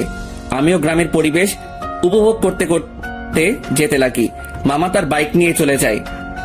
আমরা আমার নানার বাড়ি পৌঁছে যাই। আমি দেখলাম নানা ভাই দরজায় দাঁড়ায় আছে। আমি নানা ভাইয়ের কাছে গেলাম আর নানা ভাইকে সালাম করলাম। নানা ভাই, কেমন আছিস? তারপর নানা ভাই আমাকে জড়িয়ে ধরে। আমি তো ভালোই আছি, তবে তোমার খবর জিজ্ঞাসা করবো না, কারণ তোমাকে দেখে পাওয়ারফুল মানুষ মনে হচ্ছে। কি মনে করিস? আমার অনেক শক্তি বলেই তো 80 বছরে বেঁচে আছি। কিন্তু নানা ভাই, আমি তো শুনছি ভালো মানুষ তাড়াতাড়ি মরে আর শয়তান নাকি অনেক বছর বাঁচে। চুপ বেটা, ভিতরে যা। আমারে ধমকায় লাভ নাই নানা ভাই। তারপর তানভীরকে আমার কাছে ডাক দিলাম। নানা ভাই, আমার বন্ধু তানভীর, ও আমার সাথে আসছে। আসসালামু আলাইকুম। ওয়ালাইকুম আসসালাম। আমার বজ্জাত নাতিটা আমাকে নানা ভাইকে ডাকে, তুমিও আমাকে নানা ভাই ডাকতে পারো। জি আচ্ছা। মানিক, অন্তর তোর বন্ধুকে তাদের রুম দেখিয়ে দে। আচ্ছা আব্বু, তোরা আয় আমার সাথে। আমরা 2 জন মামার সাথে যেতে লাগি। আসলে নানাদের বাড়িটা বলতে গেলে বড় একতলা বিল্ডিং, যেটা একটু বড় করে বানানো হয়। মামা আমাদের একটা রুমে নিয়ে যায়। এটা তোদের রুম। আর তানভীর, তুমি আমাকে মামা ডাকতে পারো, অন্তর যেমনটা ডাকে আর কি। মামা না, এখন থেকে মামু ডাক মনে। আস্তে আস্তে শুরু করে দিলে। দাঁড়া, তোরে বিয়েটা করায়ে দিয়ে তোর বউয়ের হাতে তোরে শায়েস্তা করবো আমি। আগে নিজের গদি সামলাও। লাস্ট টাইম মামিকে দিয়ে কি করছিলাম মনে আছে নাকি? এবার আগের বারের থেকেও ডাবল হবে। তোরা ফ্রেশ হয়ে হলরুমে আয়, আমি গেলাম। কিরে ভাই, তুই তোর মামার থ্রেট দেশ? আরে বেটা, আসলে আমাদের পরিবারটা একদম ফ্রেন্ডলি, তাই সবার সাথে হাসি মজা করেই থাকি। তোর মতো আমি একটা পরিবার পাইলে হইতো। আমার পরিবার মানে তোর পরিবার বেটা। এখন কথা না বলে ফ্রেশ হয়ে নে। তারপর তানভীর ফ্রেশ হয়ে নিল। এরপর আমিও ফ্রেশ হয়ে নেই আর দুজনেই হল রুমে যাই। সেখানে আমার মামাতো ভাই শান্ত বসে বসে মামা ও নানা ভাইয়ের সাথে কথা বলতেছে। কিরে শান্ত, কি অবস্থা তোর? শান্ত আমাকে দেখে আমার কাছে চলে আসে। সে 9-এ পড়ে। অন্তর ভাইয়া, কি খবর তোমার? কেমন আছো? ভালো আছি, কিন্তু তোর থেকে আমি এটা আশা করিনি। আমি আবার কি করলাম? তুই নাকি গোপনে বিয়ে করে ফেলছিস। দূর ভাইয়া, কি বলো এইসব তুমি? আমার কথা একটু ভাবলি না? আমি তোর থেকে কত বড়, অথচ বিয়ের দিক দিয়ে ছোট বানাই দিলি। কেমনে পারলি এটা করতে তুই? তোর তো বলছিলাম আমার জন্য মেয়ে খুঁজতে, আর তুই কি না, কাজটা ভালো করিস নাই তুই। দূর ভাইয়া, কে বলেছে তোমারে আমি বিয়ে করছি? আমার বিয়ের বয়স হয়েছে নাকি? আজকালকার পোলাপানগুলো বিশ্বাস নাই, বড় ভাইরে রেখে তারাই গোপনে কাজ সেরে ফেলে। আল্লাহ কোন যুগে আনলা তুমি আমারে? তোদের কথাবার্তা শেষ হলে নাস্তা কর। ও মামি, তোমার জামাই আমাকে বাস স্টেশনে মারছে। নাউজুবিল্লাহ, কিরে বেটা, আমি তোরে কই মারলাম? আই, তুমি অন্তরের গায়ে হাত দিছো? অন্তর আসতে না আসতেই কি মামারে এভাবে মারবি নাকি? তোর জ্বালায় আর বাঁচমু না আমি। আব্বুরে আগেই বলছিলাম এই শয়তানটা যদি আসে আগেই আমাকে বলে দিতে, যাতে বনবাসে ভাগতে পারে। মামার কথা শুনে সবাই হেসে দিল। নানা ভাই, নানু কই? কি আমার উপর রাগ নাকি নানু? হ্যাঁ, তার আদরের ছেলেরে কষ্ট দিবি আর সেই মনে হয় তোরে এমনি এমনি ছাড়ি দিব? কিছু মনে হয় বলতে হবে। তো নানু তার রুমে, আসলে শরীর একটু অসুস্থ তো, তাই রুম থেকে কম বের হয়। আচ্ছা, তাহলে আমি দেখা করে আসি। তারপর আমি নানু রুমের দিকে যেতে লাগি। নানু রুমের দিকে যেতেই আমি কিছু কথাবার্তা শুনতে পেলাম। নানু, আমি অনেক বড় ভুল করে ফেলেছি নানু। এখন ও আমাকে দুই চোখেই দেখতে পারে না। তুমি চিন্তা করিও না, আমাকে নানু ডাকছো না, আমি সব সামলে নিব, তুমি কান্না থামাও। আমি বুঝতে পারলাম নানু রুমে অন্য কোনো মহিলা বা মেয়ে আছে, তবুও এটা ফ্যাক্ট না আমার জন্য। আমি যেহেতু আসছি তাই দেখা করবই, কারণ নানু আমাকে ইগনোর করবে না। তার কাছে আমি আগে, বাকি সবাই পরে। নানু, দরজা খুলে চাই। আর দেখলাম নানু দরজা খুলে নানু আমাকে জড়িয়ে ধরে। কেমন আছো নানু? ভালো, তুই কেমন আছিস? আমি তো ভালোই। আয় ভিতরে আয়। আমি নানুর সাথে ভিতরে গেলাম। আমি ভিতরে যেতেই দেখলাম আমাদের সাথে বোরকা পরা যে দুইটা মেয়ে আসছিল তারা রুমে উপস্থিত। নানু ভাই, বয় তুই। বোরকা পরা দুটো মেয়ে বলল, আচ্ছা নানু, আমরা যাই, পরে কথা বলবো আপনার সাথে। ঠিক আছে, যাও, আর চিন্তা করিও না, আমি সামলে নেব, কান্না করিও না, কেমন? তারপর রুমে থাকা দুইটা মেয়েই চলে যায়। নানু মেয়েগুলোকে আর কান্নাকাটি করতেছিল কেন? আর বলিস না, একটু পারিবারিক সমস্যা, তাই আর কি। তো নানু ভাই, অবশেষে তোকে দেখলাম আমি, এবার শান্তিতেই মরতে পারবো আমি। নানু, কি উল্টাপাল্টা কথা বলো তুমি? এই সব বলা বাদ দাও তো। আচ্ছা নানু ভাই, বাদ দিলাম, এখন এটা বল, কেমন আছিস? আমি তো ভালোই আছি। তা তো দেখতেই পারতেছি, মনে অনেক কষ্ট নিয়ে সকলের সামনে ভালো আছিস দেখছি। মানে? কিছু না, বাদ দে। আমি নানুর সাথে নানুর রুমেই অনেকক্ষণ যাবত কথা বলি। অন্তর, একটা কথা শোন। জি নানু, বলো। মানুষ মাত্রই ভুল, তাই ভুল করবে, তাই বলে তাকে ক্ষমা করে দেওয়াই ভালো। কথাটা ঠিক বুঝলাম না নানু।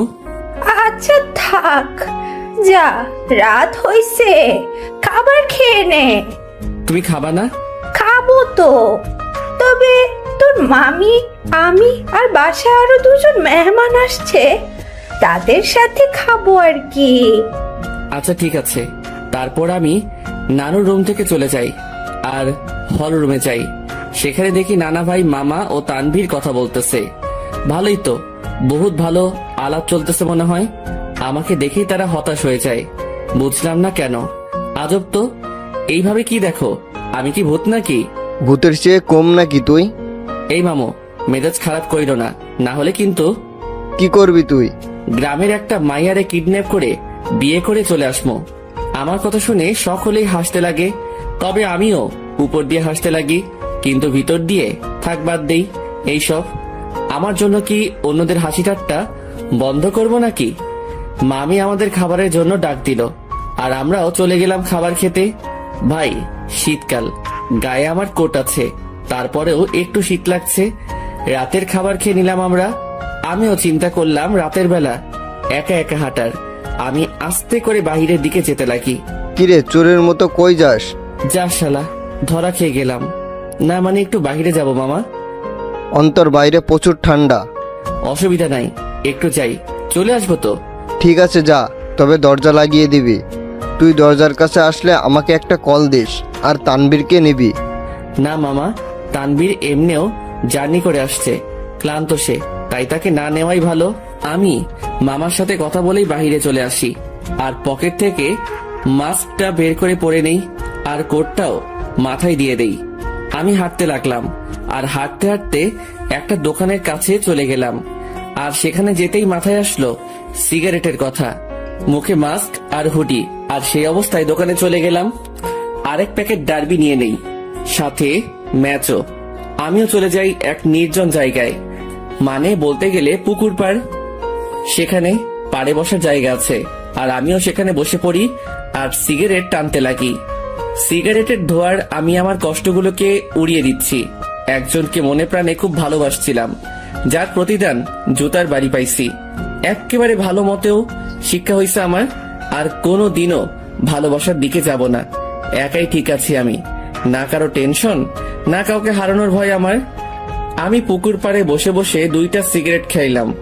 আসলে পরিবেশটা আমার খুব ভালো লাগতেছে, কারণ চাঁদ রাত, আবার পুকুর পাড়ে, সেখানে পরিবেশটা খুবই দারুণ লাগতেছিল আমার।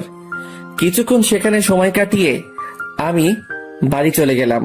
বাড়ির কাছে যেতেই মামাকে কল দিলাম আর মামাও দরজা খুলে দেয় আর আমি আমার রুমে চলে যাই। দেখি তানবীর ঘুম। আমিও আমার মোবাইলটা চার্জ দিয়ে ব্যাগে সিগারেট ও ম্যাচ ঢুকিয়ে রাখি আর গায়ে কম্বল দিয়ে ঘুম। সকালবেলা অন্তর ভাইয়া, এই ভাইয়া উঠো না কেন? সকাল হয়েছে তো ভাইয়া। আমিও উঠে পড়ি আর দেখলাম শান্ত আমাকে ডাকতে লাগলো। সকাল হয়েছে ভাইয়া, আম্মু নাস্তা রেডি করতেছে। তুই যা, আমি ফ্রেশ হয়ে আসতেছি। আর তানভীর কই? ভাইয়া তো আব্বু ও দাদুর সাথে কথা বলতেছে। তারপর শান্ত চলে গেল। আমিও উঠে পড়ি। হঠাৎই আমার জানালার দিকে চোখ গেল আর সেখানে দেখে মনে হচ্ছিল কেউ আমাকে দেখতেছিল। আমিও চলে গেলাম ফ্রেশ হতে। ফ্রেশ হয়ে এসে দেখি মামা, তানভীর, নানা ভাই, মামি, নানু সবাই কথা বলতে ব্যস্ত। আমিও গেলাম। তারপর সকলে মিলে নাস্তা করে নিলাম। অন্তর, আমার বাইক নিয়ে তুই তানবীরকে নিয়ে ঘুরে আয়। ও তো এখানে নতুন, তাই একটু দেখায় আন। আচ্ছা।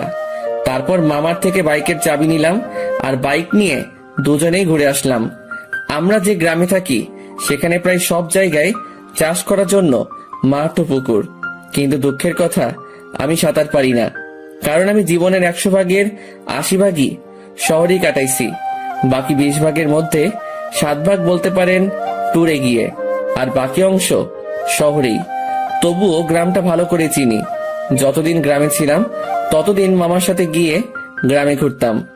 সকালবেলা আমি আর তানভীর অনেকক্ষণ ঘোরাঘুরি করলাম আর দুপুরের দিকে আসলাম।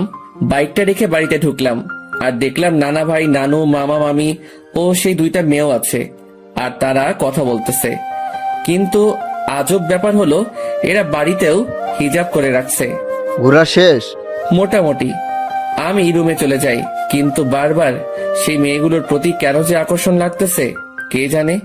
তবে ইচ্ছা তো করতেছে হুজুরনিগুলোর চেহারা দেখতে, কিন্তু ডাইরেক্ট বলা তো মুসিবত, থাক পরে সেটা ব্যবস্থা হবে আর কি।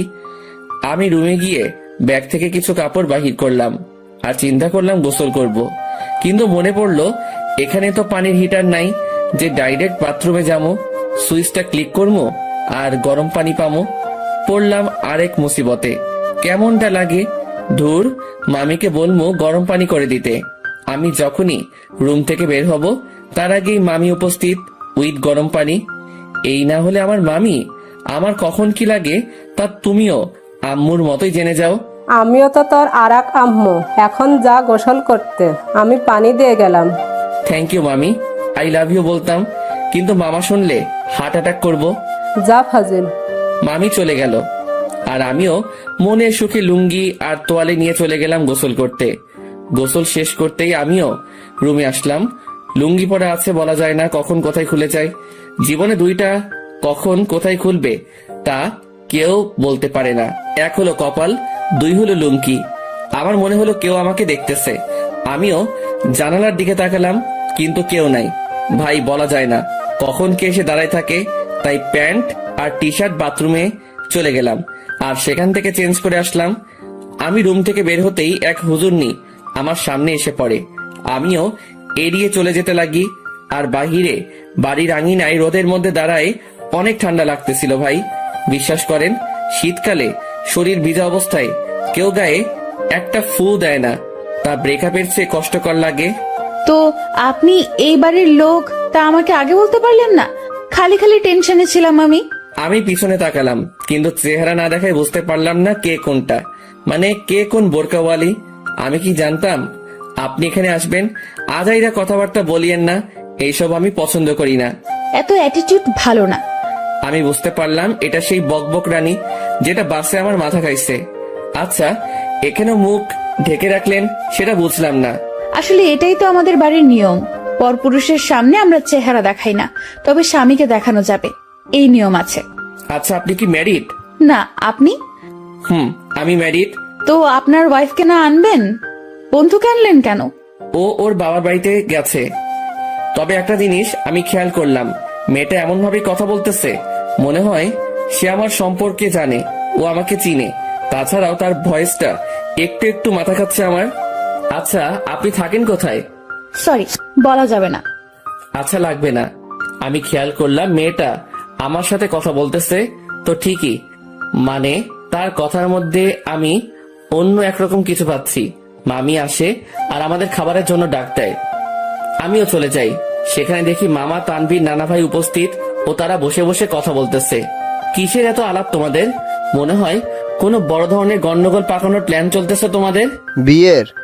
কি? কার বিয়ে? কখন? কোথায়? কোন টাইমে? দাওয়াত দিছে তো? আমি কিন্তু যাবো। শালা তোর অভ্যাস চেঞ্জ হইল না। আরে বেটা, ফ্রি খাবার কেমনে মিস করবো বেটা? ও মামা, বলো না কার বিয়ে? আমি বিরিয়ানির চান্স মিস করতে চাচ্ছি না। তোর বিয়ে? কি? এবার খা নিজের বিয়ের বিরিয়ানি। মেজাজটা এখন 440 হয়ে গেল কিন্তু। আরে তোরা থাম তো। তারপর সবাই মিলে দুপুরের খাবার খেয়ে নিলাম। অন্তর, আজকে একটু বাজারে যাব, কিছু কিনতে হবে, তুই যাবি? আচ্ছা, গেলাম আর কি, সাথে তানভীরকেও নিয়ে নিব। আচ্ছা ঠিক আছে। অন্তর, আপুর সাথে কথা বলেছিলি? সকালে বলছিলাম, যখন তানভীরকে নিয়ে বের হয়েছিলাম তখন আম্মু কল দিছিল। আচ্ছা শোন, তোরা বাজারে যাবি ভালো কথা, আমার ওষুধ আনতে ভুলিস না। জি আব্বু। তবে আমি যাব না রে, আমার একটু শরীর খারাপ লাগতেছে। আচ্ছা ঠিক আছে, তুই রেস্ট নে, আমি আর মামা যাব। তো মামা, কখন যাবা? এই বিকাল করেই যাব। আচ্ছা। তারপর আমি আমার রুমে চলে গেলাম। সেখানে গিয়ে কিছুক্ষণ রেস্ট করে নিলাম। বিকেলবেলা আমি মামার সাথে বাজারে যাওয়ার জন্য রেডি হচ্ছি। আসলে কোট নিয়ে নিচ্ছি, যাতে যদি আসতে দেরি হলেও ঠান্ডা সহ্য করতে না হয়। মামা বাইক নিয়ে দাঁড়ায় আছে, আমি বাইকে বসলাম। কিরে, বাইক চালাবি? না মামা, তুমি চালাও। তারপর মামা বাইক চালাতে লাগে আর আমিও বাইকে বসে আছি। বাইক চলতেছে আপন গতিতে আর আমি বাইকে চড়তেছি আর গ্রামের প্রকৃতি উপভোগ করতে ব্যস্ত। কিছুক্ষণ পরে আমরা বাজারে চলে আসি। মামা আমাকে নামিয়ে একটা জায়গায় বাইকটা রেখে আসে। আচ্ছা মামা, কি কি নিবা বাজার থেকে? ভাগিনা, অনেকদিন পরে আমাদের বাড়িতে আসছিস, সাথে তোর বন্ধু তানভীরকে নিয়ে আসছিস, তাই আব্বু আম্মু বলেছে তোদের দুজনের জন্য কিছু নিতে। মামা, কিছু লাগবে না আমাদের, তোমার অন্য কাজ থাকলে সেটা করো। আরে আয় তো তুই। মামা আমাকে টেনে নিয়ে যায় আর একটা পাঞ্জাবির দোকানে নিয়ে যায়। সেখানে আমি দাঁড়াই আছি আর মামা দোকানদারের সাথে কথা বলতে ব্যস্ত। অন্তর, এদিকে আয় তো। আমি মামার কাছে গেলাম। দেখ তো পাঞ্জাবিটা পছন্দ হয় কিনা। মামা আমাকে লাল কালারের পাঞ্জাবি দেখালো। মামা, লাল কেন? আমার তো বিয়ে না। বিয়ে হোক আর না হোক, কিন্তু এটা আমার পছন্দ হয়েছে আর আমি চাই বিয়েতে এটা তুই পরবি। তবে ভাগিনা, এটাতে তোরে বেশ মানাবে। আচ্ছা, তোমার পছন্দ হয়েছে তাহলে নাও। তারপর মামা পাঞ্জাবিটা নিয়ে নেয় আর আমাকেও বলে তানভীরের জন্য একটা পাঞ্জাবি দেখতে। আমিও তানভীরের জন্য একটা পাঞ্জাবি দেখি আর মামাও সেটা কিনে নেয়। হয়েছে মামা, এবার খুশি? এমন ভাবে কথাগুলো বললা মনে হয় আমাকে বিয়ে করানোর প্ল্যান করে আছো। সেটাই তো। কি? না মানে সেটাই তো, যাতে তোকে একটা বিয়ে করাই দিতে পারি। ধুর মামা, আপাতত একটু শান্তি দাও আমারে। বিয়ে করলে তো তোমার মতো হাল হবে আমার। আচ্ছা চল। আমি মামার সাথে যেতে লাগি। আমরা বাজারে হাঁটতে লাগলাম আর মামাও টুকিটাকি বাজার নিতে ব্যস্ত। আমিও মামার সাথে ঘুরে ঘুরে দেখতে লাগলাম আর তখনই একটা শাড়ির দোকানে চোখ পড়লো। যেখানে বাহির থেকে একটা শাড়ি দেখা যাচ্ছিল, যার রং ছিল গোলাপি। শাড়িটা দেখে তারিনের কথা মনে পড়লো, আর তারিনের পছন্দের কালারও গোলাপি। যেদিন প্রথম তারিনকে দেখি, সে গোলাপি জামা পরে কলেজে আসছিল, যা দেখে প্রায় কলেজের সকলেই তার দিকে তাকিয়েছিল। আর আমি তো দেখেই লাট্টু হয়ে গেছিলাম। আর সেদিনই তারিনকে আমার ভালো লেগে যায়। এরপর তারিনের পিছেই পড়ে যাই, আর প্রায় একটা সপ্তাহের মতো পিছে পড়েছিলাম। এরপর একদিন তানভীর শালা সাহস জাগিয়ে দেয় আর প্রপোজ করি। সাথে সাথে অ্যাকসেপ্ট করে নেয় আর বলে নাকি সেও নাকি আমাকে পছন্দ করত, কিন্তু আমার রাগের জন্য আমার সামনেও আসতেও ভয় পেত। আসলে আমি সব সময় নিজেকে শান্ত রাখার চেষ্টা করি, কিন্তু যখন রেগে যাই তখন শান্ত হতে অনেক সময় লাগে। আর যার উপর রেগে যাই তাকে সহজে ক্ষমা করি না। কিন্তু তারিনের ব্যবহারটা আমার মোটেও ভালো লাগেনি।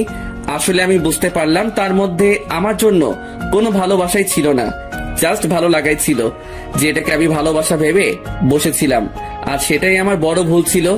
ভালোবাসা মানে একে অপরের প্রতি বিশ্বাস, ভরসা।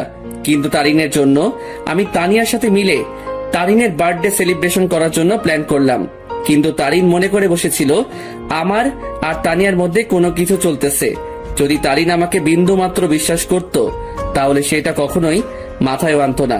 কিন্তু তারিনের মনে ভালোবাসা ছিল না, তাই সে আমাকে তানিয়ার সাথে মিশতে দেখে সন্দেহ করতে লাগলো। আমি মনে করেছিলাম তারিনকে তার বার্থডে পার্টির সারপ্রাইজ দিব, কিন্তু সেই আমাকে বড় ধরনের সারপ্রাইজ দিয়ে বসে আছে। তার জন্য আমি একটা সপ্তাহ শান্তিতে ঘুমাতে পারি নাই, কারণ আমি তারিনের জন্য তার পছন্দের জিনিসগুলো কিনতে আনতে ব্যস্ত। কারণ আমি তারিনকে খুশি দেখতে চাই। তার জন্য এত কিছুই করে শেষমেশ জুতার বাড়ি ও মিথ্যা অপবাদ পেলাম। সে না জেনেই আমাকে এভাবে আঘাত করলো। যদি তার মনে আমার জন্য বিন্দুমাত্র ভালোবাসা থাকতো, তাহলে সে আমাকে সন্দেহ না করে আমার প্রতি বিশ্বাস রাখতো। কিন্তু সে থাক, যা হয়েছে ভালোই হয়েছে। আমিও উচিত শিক্ষা পেলাম আর বুঝতে পারলাম তারিন আমাকে কেমন ভালোবাসছিল। কিরে, কি ভাবছিস? কই কিছুই না। আচ্ছা, নানা ভাইয়ের ওষুধ নিছো? নিব, কিন্তু তোর চোখে পানি কেন? আরে চোখে বালি ঢুকছে, সেটার জন্য। আমার সাথে আয়। আমি মামার সাথে গেলাম, আর মামা একটা কলের কাছে নিয়ে যায়, আর আমিও মুখ ধুয়ে নেই। আসলে তারিনের কথা মনে করতে করতে ওই দিনের ঘটনাটাও মনে পড়ে গেল আমার, তাই চোখেও পানি চলে আসে। সেদিন তারিন আমাকে যেভাবে মারলো, আমি বুঝতে পারলাম সে কতটা ঘৃণা করে আমাকে। সে সত্যি না জেনেই আমাকে আঘাত করলো, যা থেকে বোঝা যায় তারিনের ভালোবাসা কত দূর। চল বাড়ি যাব, বাজার শেষ। নানা ভাইয়ের ওষুধ নাও। মামা চলে গেল ওষুধ নিতে, আর আমাকে বাজারের ব্যাগ ও পাঞ্জাবির প্যাকেটগুলো দিয়ে গেল। আমিও সেগুলো নিয়ে বাইকের কাছে চলে গেলাম। আজ তারিনের কথা মনে পড়তে লাগলো, কিন্তু তাকে এখন আমি ঘৃণা করি। তার ভালোবাসার রূপ দেখলাম ভালো করেই। জানি না কোথায় আছে সে, কি করতেছে। দূর, এর কথা কেন ভাবতে লাগলাম? সে যেখানে থাক ভালো থাক, মোট কথা আমার থেকে দূরে থাকলেই ভালো। আমার আশেপাশেও যাতে এই মেয়েটাকে যেন না দেখি আমি। মামা ওষুধ নিয়ে আসে, তারপর মামা বাইক নেয়, আর আমিও বসে পড়ি ব্যাগ নিয়ে। তারপর আমরা বাড়ি ফিরি। আমি ব্যাগগুলো ডাইনিং টেবিলে রেখে আমার রুমে চলে যাই। সেখানে বসে বসে আমিও মোবাইল নিয়ে ব্যস্ত, কিন্তু তানভীর রুমে ছিল না। শালা ঠান্ডার মধ্যে গেল কই? কিছুক্ষণ পরে মামি আসে আর নাস্তার জন্য যেতে বলে। আমিও মোবাইল চার্জে লাগিয়ে নাস্তা করতে চলে যাই। দেখলাম তানভীর উপস্থিত, আর সে মামা ও নানা ভাইয়ের সাথে কথা বলতেছে। কিরে তানভীর, কই ছিলি তুই? আরে এমনি একটু বের হলাম আর কি। তারপর নাস্তা করি আর রুমে চলে যাই। সেখানে তানভীরও আসে। তোর নাম্বার বন্ধ কেন? কি বলিস? নাম্বার বন্ধ? কোনটা? কেন, শেষে 86 ওইটা? ও ওইটা ওইটা তো নষ্ট হয়ে গেছে। নষ্ট হয়েছে নাকি তুই নষ্ট করছিস? আমি করছি। কেন, তোর কাছে আমার শেষে 68 ওয়ালা নাম্বারটা নাই? আছে তো। সেটাতে কল দিলে পাবি। আচ্ছা, তানিয়ার সাথে কথা হয়েছে তোর? আরে আরেকটু আগেও তো কথা বলে আসলাম তার সাথে। কি? আরে ফোনে কথা বললাম আর কি। তুই কি মনে করছিস তানিয়া এখানে আর আমিও তার সাথে ঘুরে ঘুরে কথা বলতেছি? আমি তো এটা মনে করি নাই। তুই এই কথাটা বললি কেন? আরে শালা, তুই তো এটাও ভাবতে পারিস, তাই আগে বলে দিলাম আর কি। আচ্ছা বাদ দে। আর শোন, তানিয়াকে আমার পক্ষ থেকে সরি বলে দিস ওই দিনের ঘটনার জন্য। আরে বেটা বলতে হবে না, আমি সামলে নিছি ব্যাপারটা। তারপর তানভীরের সাথে রাতে খাবারের আগ পর্যন্ত আড্ডা দেই। তারপর মামা এসে আমাদের খাবারের জন্য ডাকে। আর আমরাও খাবার খেয়ে নেই। এরপর রাতে আম্মু আব্বুর সাথে কথা বলে নিলাম আর মোবাইলে সকাল ভোরের জন্য অ্যালার্ম দিলাম, যাতে সকালে উঠে নামাজ পড়ে গ্রামের শীতকালের সকালের দৃশ্য উপভোগ করতে পারি। এরপর দিলাম ঘুম। সকাল ভোরে আমার অ্যালার্ম বেজে ওঠে আর আমিও উঠে পড়ি। আমার অ্যালার্ম শুনে তানভীর কিছুটা নড়ে ওঠে, আমিও অ্যালার্মটা বন্ধ করে দেই। আর শালা আবার ঘুম। আমিও ফ্রেশ হয়ে নেই আর বাসার থেকে উজু করে নেই। এরপর দরজা খুলে আমিও চলে গেলাম মসজিদে ফজরের নামাজের জন্য। মসজিদে নামাজ শেষ করে এবার বেরিয়ে পড়লাম ঘোরার জন্য। চারিদিকে কুয়াশায় ঘেরা, সামনে কি আছে কেউ দেখতে পারবে না। আর গ্রামের পরিবেশে এটা একটা অসাধারণ ও মুগ্ধকর মুহূর্ত। তবে এটাই না, এখন সবচেয়ে আকর্ষণীয় জিনিস দেখার বাকি, যেটা প্রায় অনেকে দেখতে গ্রামে আসে। আর সেটা হলো শীতকালে সকাল ভোরে সূর্যোদয়। ভাগ্যিস আমি কোট শু পরে বের হইছি, না হলে এমনিও ঠিক না জমে কুলফি হয়ে যাইতাম। আমি হাঁটতে লাগি আর কিছু স্বপ্ন দেখছিলাম, সেইগুলো ভাবতে লাগি।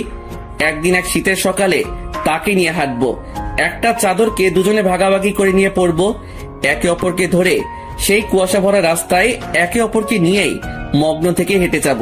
তাকে নিয়ে শীতের সকালে সূর্যোদয় দেখব আর সকালবেলা দুজনে ঠান্ডা ঠান্ডা খেজুরের রস খাবো। হয়তো এটা কোনোদিনও পূরণ হবে না, স্বপ্নই থেকে যাবে। থাক, কেউ লাগবে না আমার। আমার লাইফ আমি একাই এনজয় করব। তার ভালোবাসার কোনো প্রয়োজন নেই আমার। তার ভালোবাসার নমুনা দেখলাম ভালো করেই, যার মধ্যে আমার জন্য বিন্দুমাত্র বিশ্বাস নেই, সে কি করে আমাকে ভালোবাসবে? ভালোবাসার মধ্যে বিশ্বাসের অবদান বেশি, কারণ একে অপরের প্রতি বিশ্বাসী ভালোবাসাকে আরো বাড়িয়ে তোলে। সূর্যোদয় শুরু হয় আর আমিও রাস্তায় দাঁড়িয়ে দেখতে লাগি। পকেটে হাত দেওয়া অবস্থায় সেই মুগ্ধকর দৃশ্য দেখতে ব্যস্ত আমি। সূর্যোদয় শেষ আর কুয়াশাও আস্তে আস্তে দেখা যেতে লাগে আর শেষ হতে লাগে। তাই আমিও চিন্তা করলাম, শীতের সকাল, দেখি যদি কোনো চায়ের দোকান পাই তাহলে এক কাপ গরম চা খাওয়া যায়। আমিও হাঁটতে লাগি আর ভাগ্যক্রমে একটা চায়ের দোকানও পেয়ে গেলাম। আমিও সেখানে যাই। এক কাপ চা দেন তো। জি দিচ্ছি, বসেন। আমি বসে আছি আর পকেটে হাত, কারণ হাত প্রায় ঠান্ডা হয়ে আসছে। এখন যদি তানভীরের পাশে থাকতো তাহলে আমার এই ঠান্ডা হাত তার পিঠে ঢুকাই দিতাম। প্রতি শীতেই সালারে এই চাকা দেই আমি। চা দিয়ে গেল আর আমিও পকেট থেকে হাত বের করে দুই হাত দিয়েই চায়ের গ্লাস ধরি। চায়ের গ্লাসের তাপ দিয়ে হাত গরম করতেছি আর একটু একটু চুমুক দিচ্ছি চায়ে। চা খাওয়া শেষ করলাম আর পকেট থেকে মানি ব্যাগটা বের করে চায়ের বিল দিয়ে দিলাম আর সেখান থেকে চলে আসলাম। আমি বাড়ির দিকে যেতে লাগি। বাড়ি আঙিনায় যেতে দেখি সামনে একটা সিএনজি, মনে হয় বাড়িতে কেউ আসছে। থাক, যেই আসুক আমার কি, আমিও আস্তে করে বাড়িতে ঢুকে যাই আর নিজের রুমের দিকে চলে যাই। রুমে প্রবেশ করা মাত্রই আমার চোখ কপালে উঠে গেল। তোমরা? কি রে হারামজাদা, ভালোই তো মজা মাস্তিতে আসিস। জি হ্যাঁ, আমার রুমে আমার আম্মু আব্বু উপস্থিত আর তানভীরও ঘুম থেকে উঠে গেছে। তোমরা এখানে কেমনে? কালকে না তোমাদের সাথে কথা বললাম আমি? আমরা 11টার গাড়িতে উঠি আর এখানে চলে আসি। এখানে আসার কারণটা কি? তাও হঠাৎ করে চলে আসলা, ব্যাপারটা বুঝলাম না। আমার আম্মু আব্বুর বাড়ি আর আমি আসবো না, এটা কি ধরনের কথা? আসবে মানা কে করলো? কিন্তু হঠাৎই না বলে চলে আসলা, ব্যাপারটা আমাকে একটু চিন্তায় ফেলে দিল। চুপ হারামজাদা, এত চিন্তা করতে হবে না তোকে। তোর জন্য আমি তানভীরকে মারলাম। মানে? আর বলিস না দোস্ত, আমাকে তুই মনে করে আমি ঘুমানো অবস্থায় মাথায় দিল একটা। তুই শালা মায়ের যোগ্য। আম্মুর কাছে গিয়ে আম্মুকে জড়িয়ে ধরলাম। তো মাই আম্মা যান, একটু বলবেন আপনার চেহারা এত খুশি কেন? কারণ আমার আব্বু জানটাকে পেয়ে গেলাম। যে কেমন আছিস আব্বু? কোনো অসুবিধা হচ্ছে না তো? আর বলিও না আম্মু, রাতের বেলা মশারা আমার কিস নিতে নিতে আমার ইজ্জত আস্ত রাখে নাই। এখন বউকে কি বলবো সেটাই সমস্যা। আমার কথা শুনে আম্মু আব্বু হেসে দেয়, কিন্তু তানভীরের মুখে অন্য কিছু দেখতে পাচ্ছি। কিরে তানভীর, তোর কি হয়েছে আবার? কই কিছুই না, আমার ঠান্ডা লাগছে, আমি ঘুমাই। যা ঘুমা তুই। আমি আম্মু আব্বুকে নিয়ে হলরুমের দিকে গেলাম আর দেখলাম মামা নানা ভাই কথা বলতেছে। আপু, এটা কি আসলে তোর ছেলে? কেন, তোরে কি করলো? আর বলিস না আপু, আসতে না আসতেই আমার জীবনের অর্ধেক আগেই টানা টানা করেছে আর এখন বাকিটুকু করতেছে আর কি। এই মামা, মেজাজ গরম করিও না, না হলে যে একেবারে জায়গা বরাবর বাস দিমো। আল্লাহ কি দেখে তোরে বানাইছে বুঝি না, একবারে ফাজিল, এর বাপ তুই। আজ আছি তো তাই এসব বলতেছো, একদিন এই ফাজিলটা থাকবে না, সেদিন মিস করলেও লাভ হবে না মামু। প্রথম কথা, তুই ফাজিল না, শয়তানের নানা, আর শয়তান মরে না, বুঝছস? ওকে, দেখা যাবে। মামা ভাগিনার ঝগড়া শেষ হয়েছে? হয় নাই, আরো বাকি আছে। মামু, মেজাজটা কিন্তু 440 করছো। কোন সময় কোন অঘটন ঘটাই দেই আর তোমারে ফাঁসাই দিব কিন্তু। কেন, কি করবি তুই? গ্রামে কোনো এক আন্টিকে টাকা দিয়ে ভাড়া করে আনবো। কেন, গ্রামের মহিলা এনে কি করবি? বেশি কিছু না, তারে বলবো তোমার জিএফ হিসেবে নিজেকে পরিচয় দিতে, বাকিটা মামি সামলাবে আর কি। কথাটা শুনে আব্বু আম্মু নানা ভাই হেসে দিল, আর মামার মুখের রিয়াকশন দেখে আমার হাসি আসতেছে। মামা ফুল শক খেয়ে গেল। ওরে খোদারে, আমার জীবন শেষ করার জন্যই জন্মাইছে হারামজাদা বজ্জাত, কি জিনিস রে তুই? এই আপু, এটা কি আসলে তোর ছেলে? আমার সন্দেহ হচ্ছে, এটাকে মনে হয় ভুল করে নিয়ে নিচ্ছিস তুই। আম্মু আব্বু হাসতেছে কারণ তারা ভালো করে জানে মামা ভাগিনার কাণ্ড। এভাবে কিছুক্ষণ মজা করে রুমে চলে যাই। সকালে নাস্তার সময় আমরা সকলে একত্রে হই। আমি, আব্বু, মামা, নানা ভাই, শান্ত, তানভীর, আমরা সকলে নাস্তা করে নিলাম। অন্তর, তুই এমন কেন? আমি আবার কি করলাম? বাবা রে, তুই কি আমাদের কিছুই মনে করিস না? আরে কি হইছে, কান্না করতেছো কেন? সমস্যা কি একটু বলো তো, কি করলাম আমি? আমি আব্বুকে জড়িয়ে ধরলাম। যদি কোনো ভুল কিছু করে থাকি ক্ষমা করে দিও। আর ওই দিনের ব্যাপারটার জন্য সরি। আসলে মাথা ঠিক ছিল না, তাই কথা বলতে ইচ্ছে করতেছিল না। তাই রাগ করে টেবিল থেকে গ্লাস ফ্লোরে ছুঁড়ে মারি।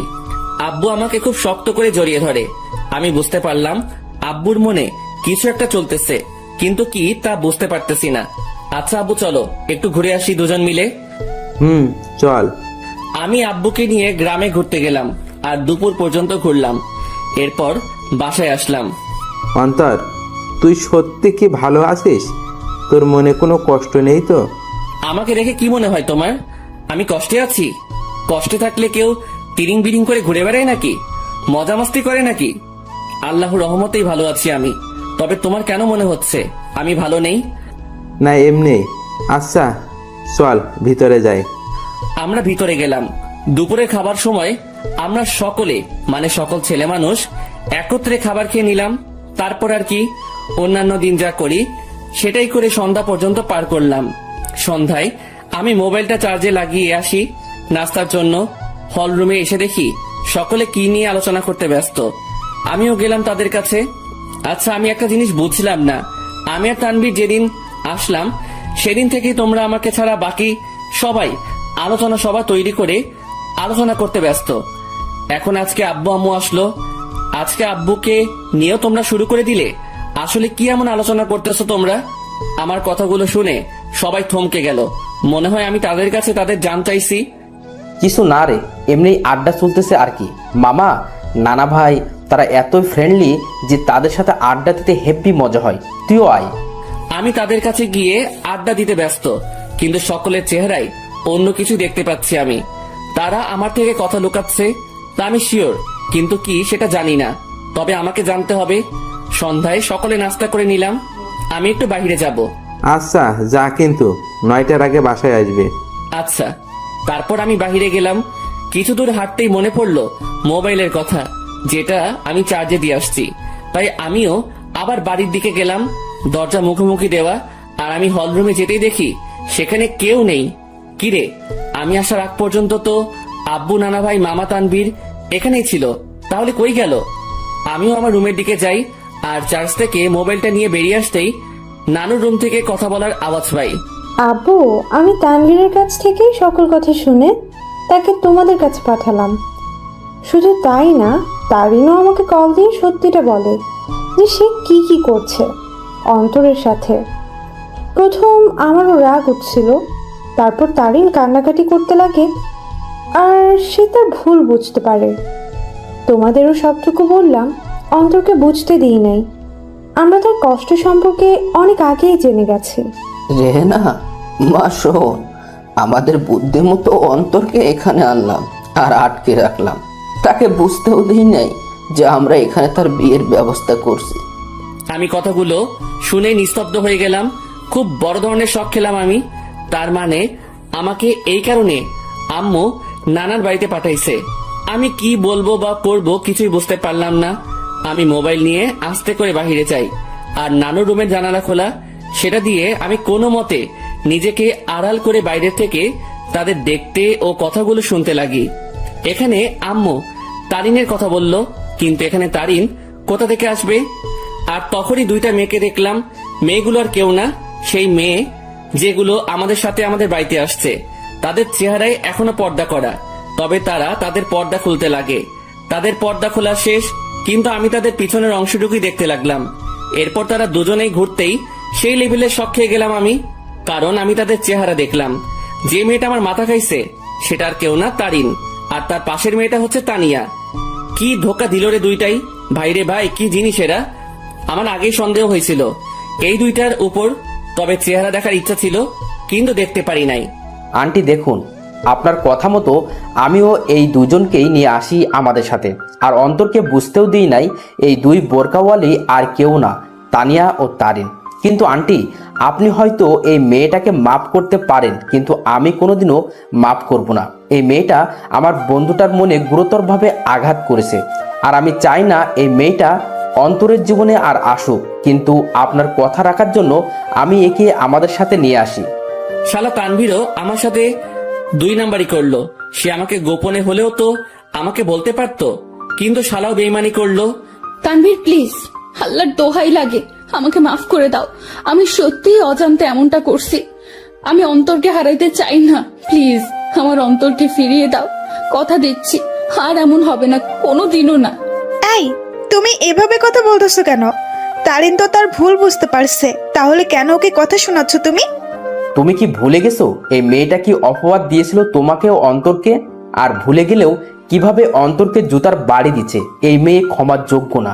তানভীর বাবা শোন, আমি জানি আমার ছেলেটার সাথে কি করলো তারিন, কিন্তু সে তো তার ভুল বুঝতে পারলো।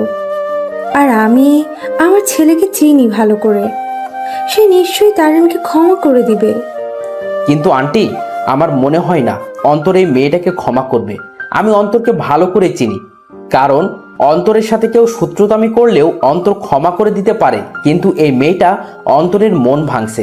তাই তো বাবা, আমরা অন্তর ও তারিনের বিয়ের ব্যবস্থা করেছি, যাতে বিয়ের পর অন্তর তারিনকে বুঝতে পারে আর ক্ষমাও করে দেয়। আর এই জন্যই আগামীকালেই অন্তর ও তারিনের বিয়ে দিব আমরা সকলে মিলে। তানভীর, আমি অন্তরকে না পেয়ে মরেই যাব। দেখো তানভীর, আমি জানি আমি অনেক বড় ভুল করছি, কিন্তু বিশ্বাস করো অন্তরকে আমি নিজের থেকেও বেশি ভালোবাসি। তানভীর, আমি তোমার পায়ে পড়ি, একমাত্র তুই পারিস অন্তরকে আমার করে দিতে। এই মেয়ে দূরে থাক আমার থেকে। আর আন্টি আঙ্কেল যেহেতু আপনার অন্তরকে না জানিয়ে অন্তরের বিয়ের ব্যবস্থা করছেন, যদি অন্তর জানতে পারে যে আপনাদের প্ল্যানে আমি জড়িত, তাহলে অন্তর আমাকে কখনোই ক্ষমা করবে না। তাই আপনারাও কেউ বলিয়েন না যে আমি আপনাদের সাথে ছিলাম। কিন্তু তানভীর, আমি তো সত্যিটা জেনেই গেছি। আর কথা রইল বিয়ের, সেটা তখনই হবে যখন আমি এখানে থাকবো। তার আগেই আমি এখান থেকে কেটে পড়বো। ঠিক আছে বাবা, আমরা এটা বলবো না যে তুমি সব জানতে। আমরা ব্যাপারটা লুকাবো অন্তর থেকে। এবার আমার সামনে সকল সত্য চলে আসলো। বাহ, ভালোই তো প্ল্যান করছে। আর কি বললো তারিন? সে আমাকে ভালোবাসে, তাই না? আর ভালোবাসা লাগবে না, বিয়ে তো দূরে থাক, তার চেহারাও দেখতে আমি ইচ্ছুক নই। আমিও চলে গেলাম। কোনো মতে রাত 8টা পর্যন্ত বাহিরে কাটালাম। আমি বাড়ি আসলাম আর দেখলাম তারা কথা বলতেছে। আমি তো এখন জেনেই গেছি তাদের কি নিয়ে আলোচনা হতো এতদিন। তারা আমার থেকে কথা লুকাইছে, এবার আমিও তাদের বুঝতে দিব না আমিও তাদের গোপন কথাটা জেনে গেছি।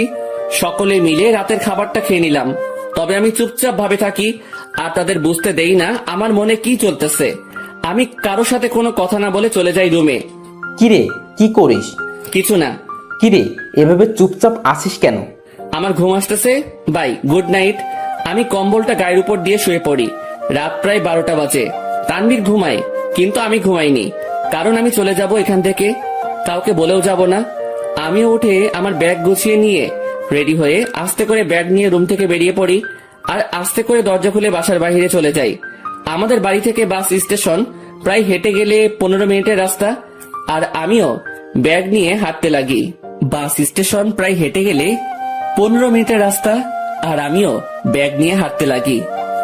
আমি কোনো মতে বাস স্টেশনে পৌঁছে যাই। সেখানে গিয়ে মামা তানভীরকে SMS করে দেই যে আমি চলে যাচ্ছি, আমার জন্য চিন্তা না করতে। ব্যাস, মেসেজ দিয়ে মোবাইলটা অফ করে দেই আর বাস স্টেশনে বসে আছি। আজ আমি আমার আপন মানুষগুলো থেকে দূরে চলে যাব, তবে জানি না কোথায় যাব আমি। তবে আপাতত আমি আমার এলাকার দিকেই যাব, এরপর না হয় অন্য কোনো কিছু ভাববো আমি। ভাগ্যক্রমে একটা বাস আসে আর আমি উঠে পড়ি। আমি বাসের মধ্যে ড্রাইভারের পিছনের সিটে বসি। সেখানে টিকিট বাকি ছিল, তাই আমিও নিয়ে নেই। মোট কথা, তাদের থেকে দূরে চলে যেতে চাই আমি। আর তারিন, যে কিনা আমাকে অনেক কষ্ট দিল, সে আমার আম্মু আব্বুকে ভালোই পটাতে পারলেও সে কোনো দিনও আমাকে পাবে না, কারণ সে আমার মনে গুরুতরভাবে আঘাত করলো, যা সহজেই মিটবে না। আমি অনেক কষ্ট ভোগ করছি, আর এত সহজে তারিন আমাকে পেয়ে যাবে তা কোনো দিনও না। এবার সেও বুঝুক, যখন ভালোবাসার মানুষ দূরে থাকে ও ঘৃণা করে তখন কেমন লাগে। আমি অনেক কষ্ট অনুভব করলাম, এবার তার পালা। আমি কোনো দিনও তারিনকে বোরকা পরা অবস্থায় দেখি নাই, আর আমাদের সাথে যখন বাসে ওঠে তখন সে বোরকাটা পরে, মানে শুধু চোখগুলো দেখা যাবে, বাকি শরীরের অংশ দেখা যাবে না। ওই বোরকাটা পরে, আর এই বোরকাটা পরায় আমি তারিনকে চিনতে পারি নাই। তবে শুধু তারিন না, তানিয়াও তারিনের মতোই বোরকা পরে, তবে বোরকার রংটা ভিন্ন। তারিন পরছিল কালো আর তানিয়া পরছিল একটু নেভি ব্লু বোরকা। মেয়েটা ভালোই বুদ্ধি খাটাইছে, মানতেই হবে। সে আমার সামনে না এসে আম্মু আব্বুকে ভালোভাবেই পটাইছে ও তাদেরকে ভালোভাবেই আয়ত্ত করলো, কিন্তু কোনো লাভ হয়নি। কি করে ভাবলো এত সহজে আমাকে পেয়ে যাবে? আমাকে যতটুকু কষ্ট দিল তাকেও সেটা অনুভব করতে হবে, এরপর না হয় দেখা যাবে। প্রায় 2 ঘন্টা বাস চলতেছে, কিন্তু চোখে কোনো ঘুম নেই আমার। থাকবেই বা কি করে? যে দেখলাম ও শুনলাম আমি যদি আজ সেখান থেকে না চলে আসতাম, তাহলে তারা আমাকে জোর করে হলেও তারিনের সাথে বিয়ে দিত। কিন্তু আমি কোনো দিনও এই মেয়েকে এত সহজে মেনে নিব না। একবার এই মেয়েটা আমাকে সন্দেহ করে ও অবিশ্বাস করে, আমাকে অনেক অপমান করলো আর জুতার বাড়িও দিল। আর আজ যদি মেয়েটাকে আমি বিয়ে করি, তাহলে আমার অপমানের কি হবে? আমার মনে যে আঘাত করলো তার কি হবে? আর তাছাড়াও এরপর সে যদি অন্য কোনো কাহিনী করে বসে বা আমার পরিবার থেকে আমাকে আলাদা করতে চায়, তাহলে না, এই মেয়ে ভালোবাসার যোগ্য নয়। ওর মনে কোনো ভালোবাসা নেই, আছে শুধু ভালো লাগা। আর ভালোবাসার কি বা বুঝে এই মেয়ে? হ্যাঁ, ভালোবাসার কোনো কিছু জানে সে? ভালোবাসা কি সেটা জানে নাকি? যদি সে সত্যিকারই আমাকে ভালোবাসতো তাহলে আমার উপর ভরসা রাখতো, কিন্তু সে। বাসের ব্রেক কাজ করতেছে না। কথাটা শুনে সেখানে থাকা যাত্রীরা ও আমি শক খেয়ে গেলাম। কি বলতেছেন আপনি এসব? বাসের ব্রেক কাজ করতেছে না, হঠাৎ করেই ব্রেক কাজ করা বন্ধ করে দিয়েছে। ড্রাইভারের কথা শুনে যাত্রীরা আতঙ্কে ও ছোটাছুটি চিৎকার চেঁচামেচি শুরু করে দেয়। আরে আপনারা শান্ত হন সবাই, প্লিজ এভাবে উত্তেজিত হবেন না। আর তখনই সামনে থেকে একটা ট্রাক আসে আর বাসের সাথে ট্রাকের ধাক্কা লাগে। এক মুহূর্তেই সকল কিছু পরিবর্তন হয়ে গেল। আমার চোখ ঝাপসা হয়ে আসছে, তবুও চোখে একবার আশেপাশে দেখে নেই। মৃত্যু আমার চলে আসছে, আর আমার জীবনের সমাপ্তি হয়তো এইভাবেই হওয়ার ছিল। আর কিছুক্ষণের মধ্যে অন্তর সেখানে মারা যায়। বাসে প্রায় 40 জনের মতো ছিল, যার মধ্যে অনেকেই গুরুতর আহত হয়। আর সামনে থাকা ড্রাইভারও শেষ। বাসটি সামনে স্টেশন থেকে যাত্রী নেওয়ার কথা ছিল, হয়তো আর যাত্রী নেওয়া হলো না।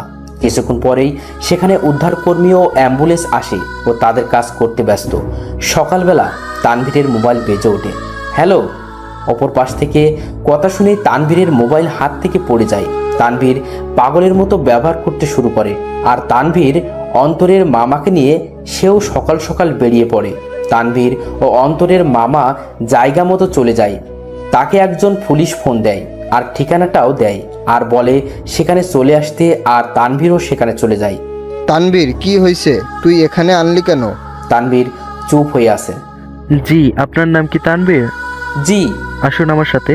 আসলে ডেড বডির পকেট থেকে আমরা একটা মোবাইল পাই, আর সেটা অন করেই সেখানে আপনার নাম্বার দেখতে পাই, যেখানে লেখা ছিল তানভীর বেস্ট। তাই আপনাকে কল দিলাম। কার ডেড বডির কথা হচ্ছে অফিসার? আসুন আমার সাথে। পুলিশ তানভীর ও অন্তরের মামাকে একটা রুমে নিয়ে যায়, যেটাতে ডেড বডি শোয়ানো। সেখানে সাদা চাদর মোড়ানো একটি লাশের কাছে নিয়ে যায়। তানভীর, কি হয়েছে রে? কার কি হয়েছে? কিন্তু তানভীর নিস্তব্ধ।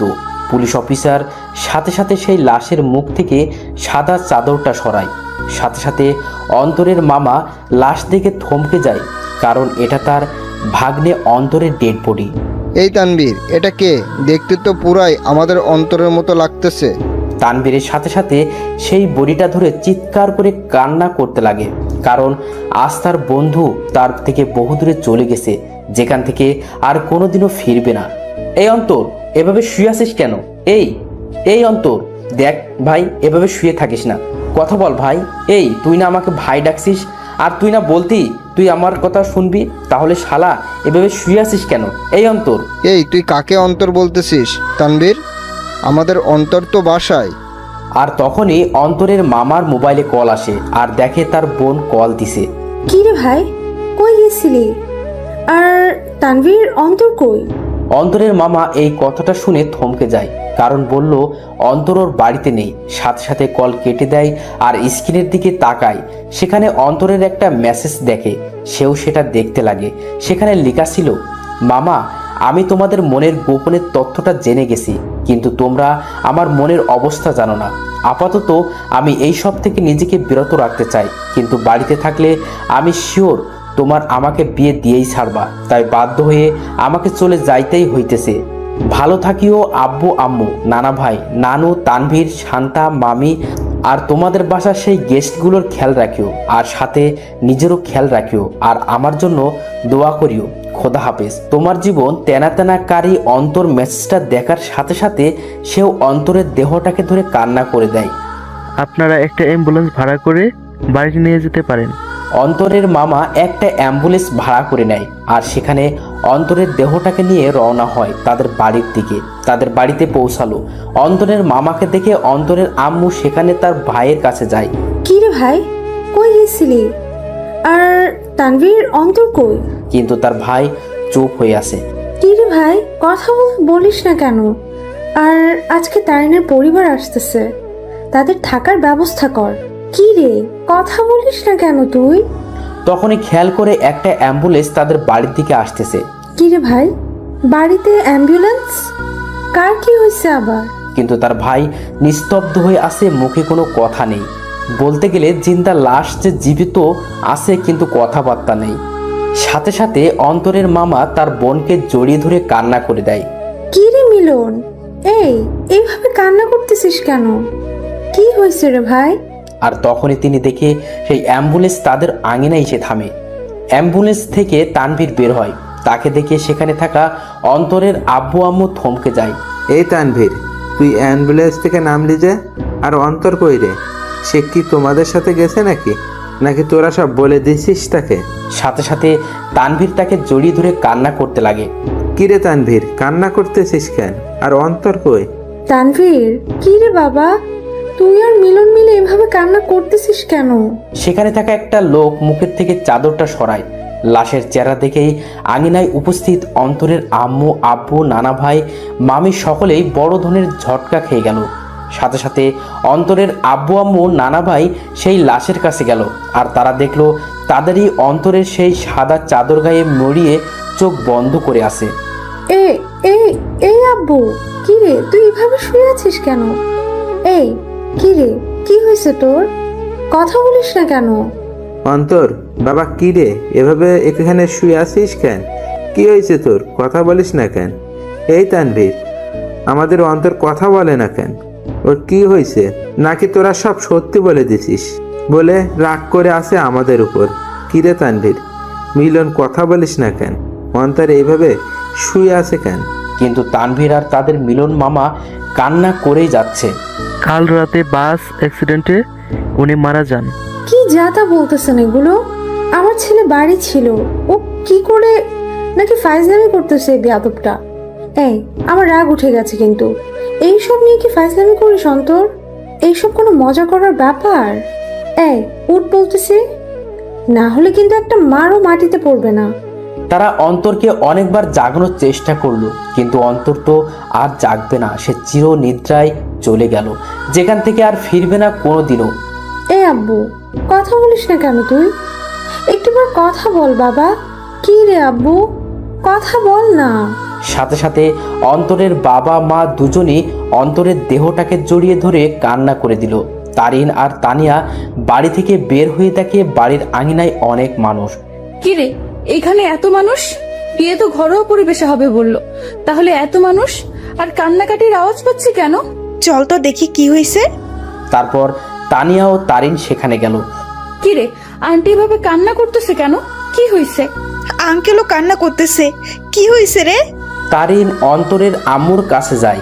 সেখানে গিয়ে যখনই অন্তরের আম্মুর কাঁধে হাত দিবে তখন সে সেখানেই নিস্তব্ধ হয়ে যায়। তার মুখ দিয়ে আর কোনো কথা বেরোচ্ছে না। সেও সাথে সাথে সেখানে বসে পড়ে। অন্তর এভাবে শুয়ে আছে কেন? কি হয়েছে ওর? কিন্তু তারা সকলেই কান্না করেই যাচ্ছে। কি হলো আন্টি? অন্তর এভাবে শুয়ে আছে কেন? হাই অন্তর, তুমি এভাবে শুয়ে আছো কেন? কি হয়েছে তোমার? এইভাবে সাদা চাদর গায়ে কেন তোমার? হাই অন্তর, কথা বলো না কেন? আঙ্কেল আন্টি, অন্তর এভাবে শুয়ে আছে কেন? কি হয়েছে? কথা বলতেছেন না কেন আপনারা? কিন্তু কারো কোনো মুখে কথা নেই, শুধু কান্না আর কান্না।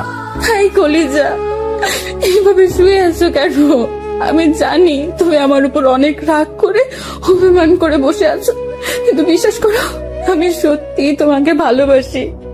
হ্যাঁ, আমি অন্যায় করেছি তোমার সাথে আর বিশ্বাস রাখিনি তোমার সাথে, কিন্তু আমি আমার ভুল বুঝতে পারছি।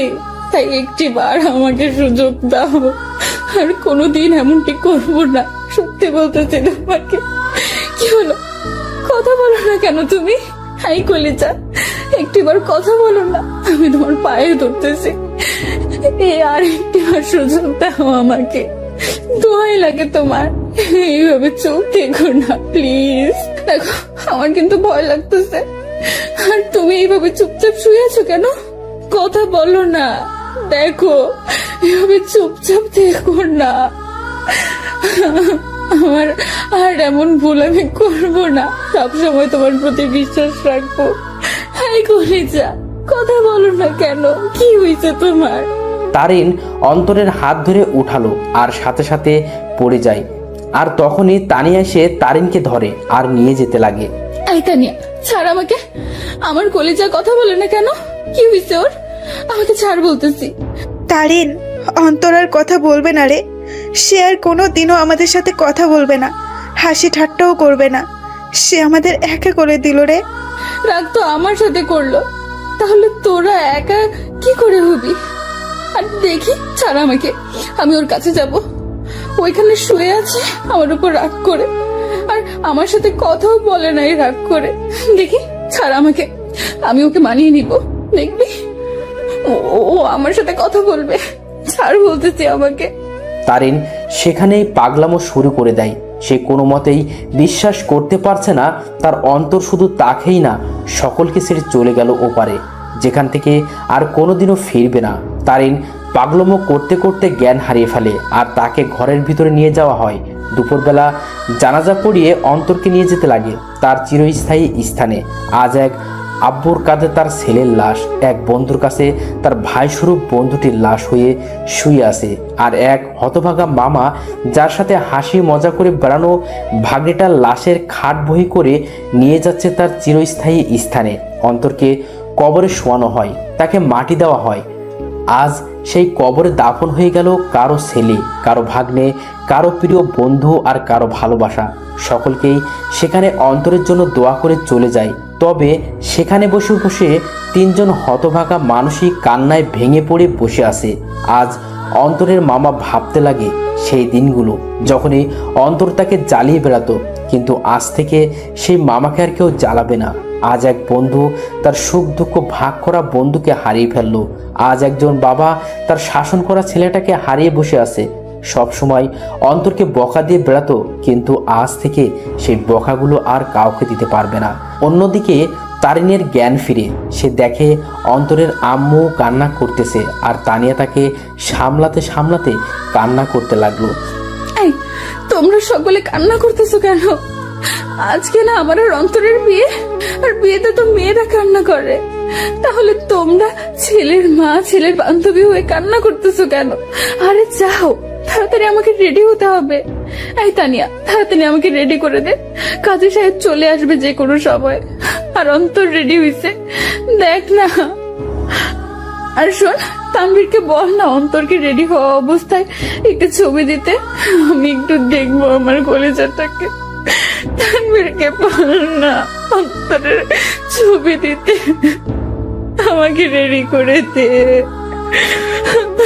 আমি শাড়ির আঁচল সামলাতে পারি না, কিন্তু ও বলছিল শাড়িতে নাকি আমাকে দারুণ মানাবে, আমি ওর জন্য শাড়ি পরবো। তারিন, কি হয়েছে? আর আন্টি, সরি আম্মু, একটু রেডি করে দাও না, কাজী সাহেব চলে আসবে তো, আমাকে আবার অন্তরকে মানাতে হবে। তারিন সেখানে পাগলের মতো ব্যবহার করতে লাগলো।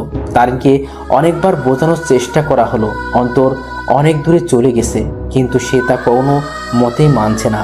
তারা বুঝতে পারলো অন্তরের অকাল মৃত্যু তারিনের মাথার এফেক্ট করেছে, তাইও সে পাগলের মতো আচরণ করতে লাগলো। তারিনের পরিবারও আসে, সবাই মিলে তারিনকে সামলানোর চেষ্টা করে, কিন্তু তারিনের মুখে একটা শব্দ, অন্তর। কিন্তু সে আর কোনোদিনও ফিরবে না। এভাবেই সমাপ্তি ঘটল এক অসমাপ্ত ভালোবাসার। একটি সন্ধ্যের জন্য একটি ভালোবাসা অপূর্ণ রয়ে গেল, শুধু থেকে গেল ভালোবাসার কিছু স্মৃতি ও অনুভূতি। ভালোবাসার মধ্যে সবচেয়ে গুরুত্বপূর্ণ হলো বিশ্বাস। একে অপরের প্রতি বিশ্বাস যত মজবুত থাকবে, ভালোবাসাও তত শক্ত হবে। সন্ধ্যের জন্য একটি ভালোবাসা সম্পূর্ণ শেষ হয়ে যায়, তবে বর্তমানে ভালোবাসার মানুষগুলো অনেক আজব, কারণ আমরা ভুল মানুষের উপর বিশ্বাস করে ফেলি আর সঠিক মানুষকে সন্দেহ করে বসি। তাই ভালো যেহেতু বাসবেন, তার আগেই সেই ব্যক্তিটার সম্পর্কে একটু ধারণা নিয়েই তবেই ভালোবাসেন আর ভালোবাসার প্রতি ভরসা রাখবেন।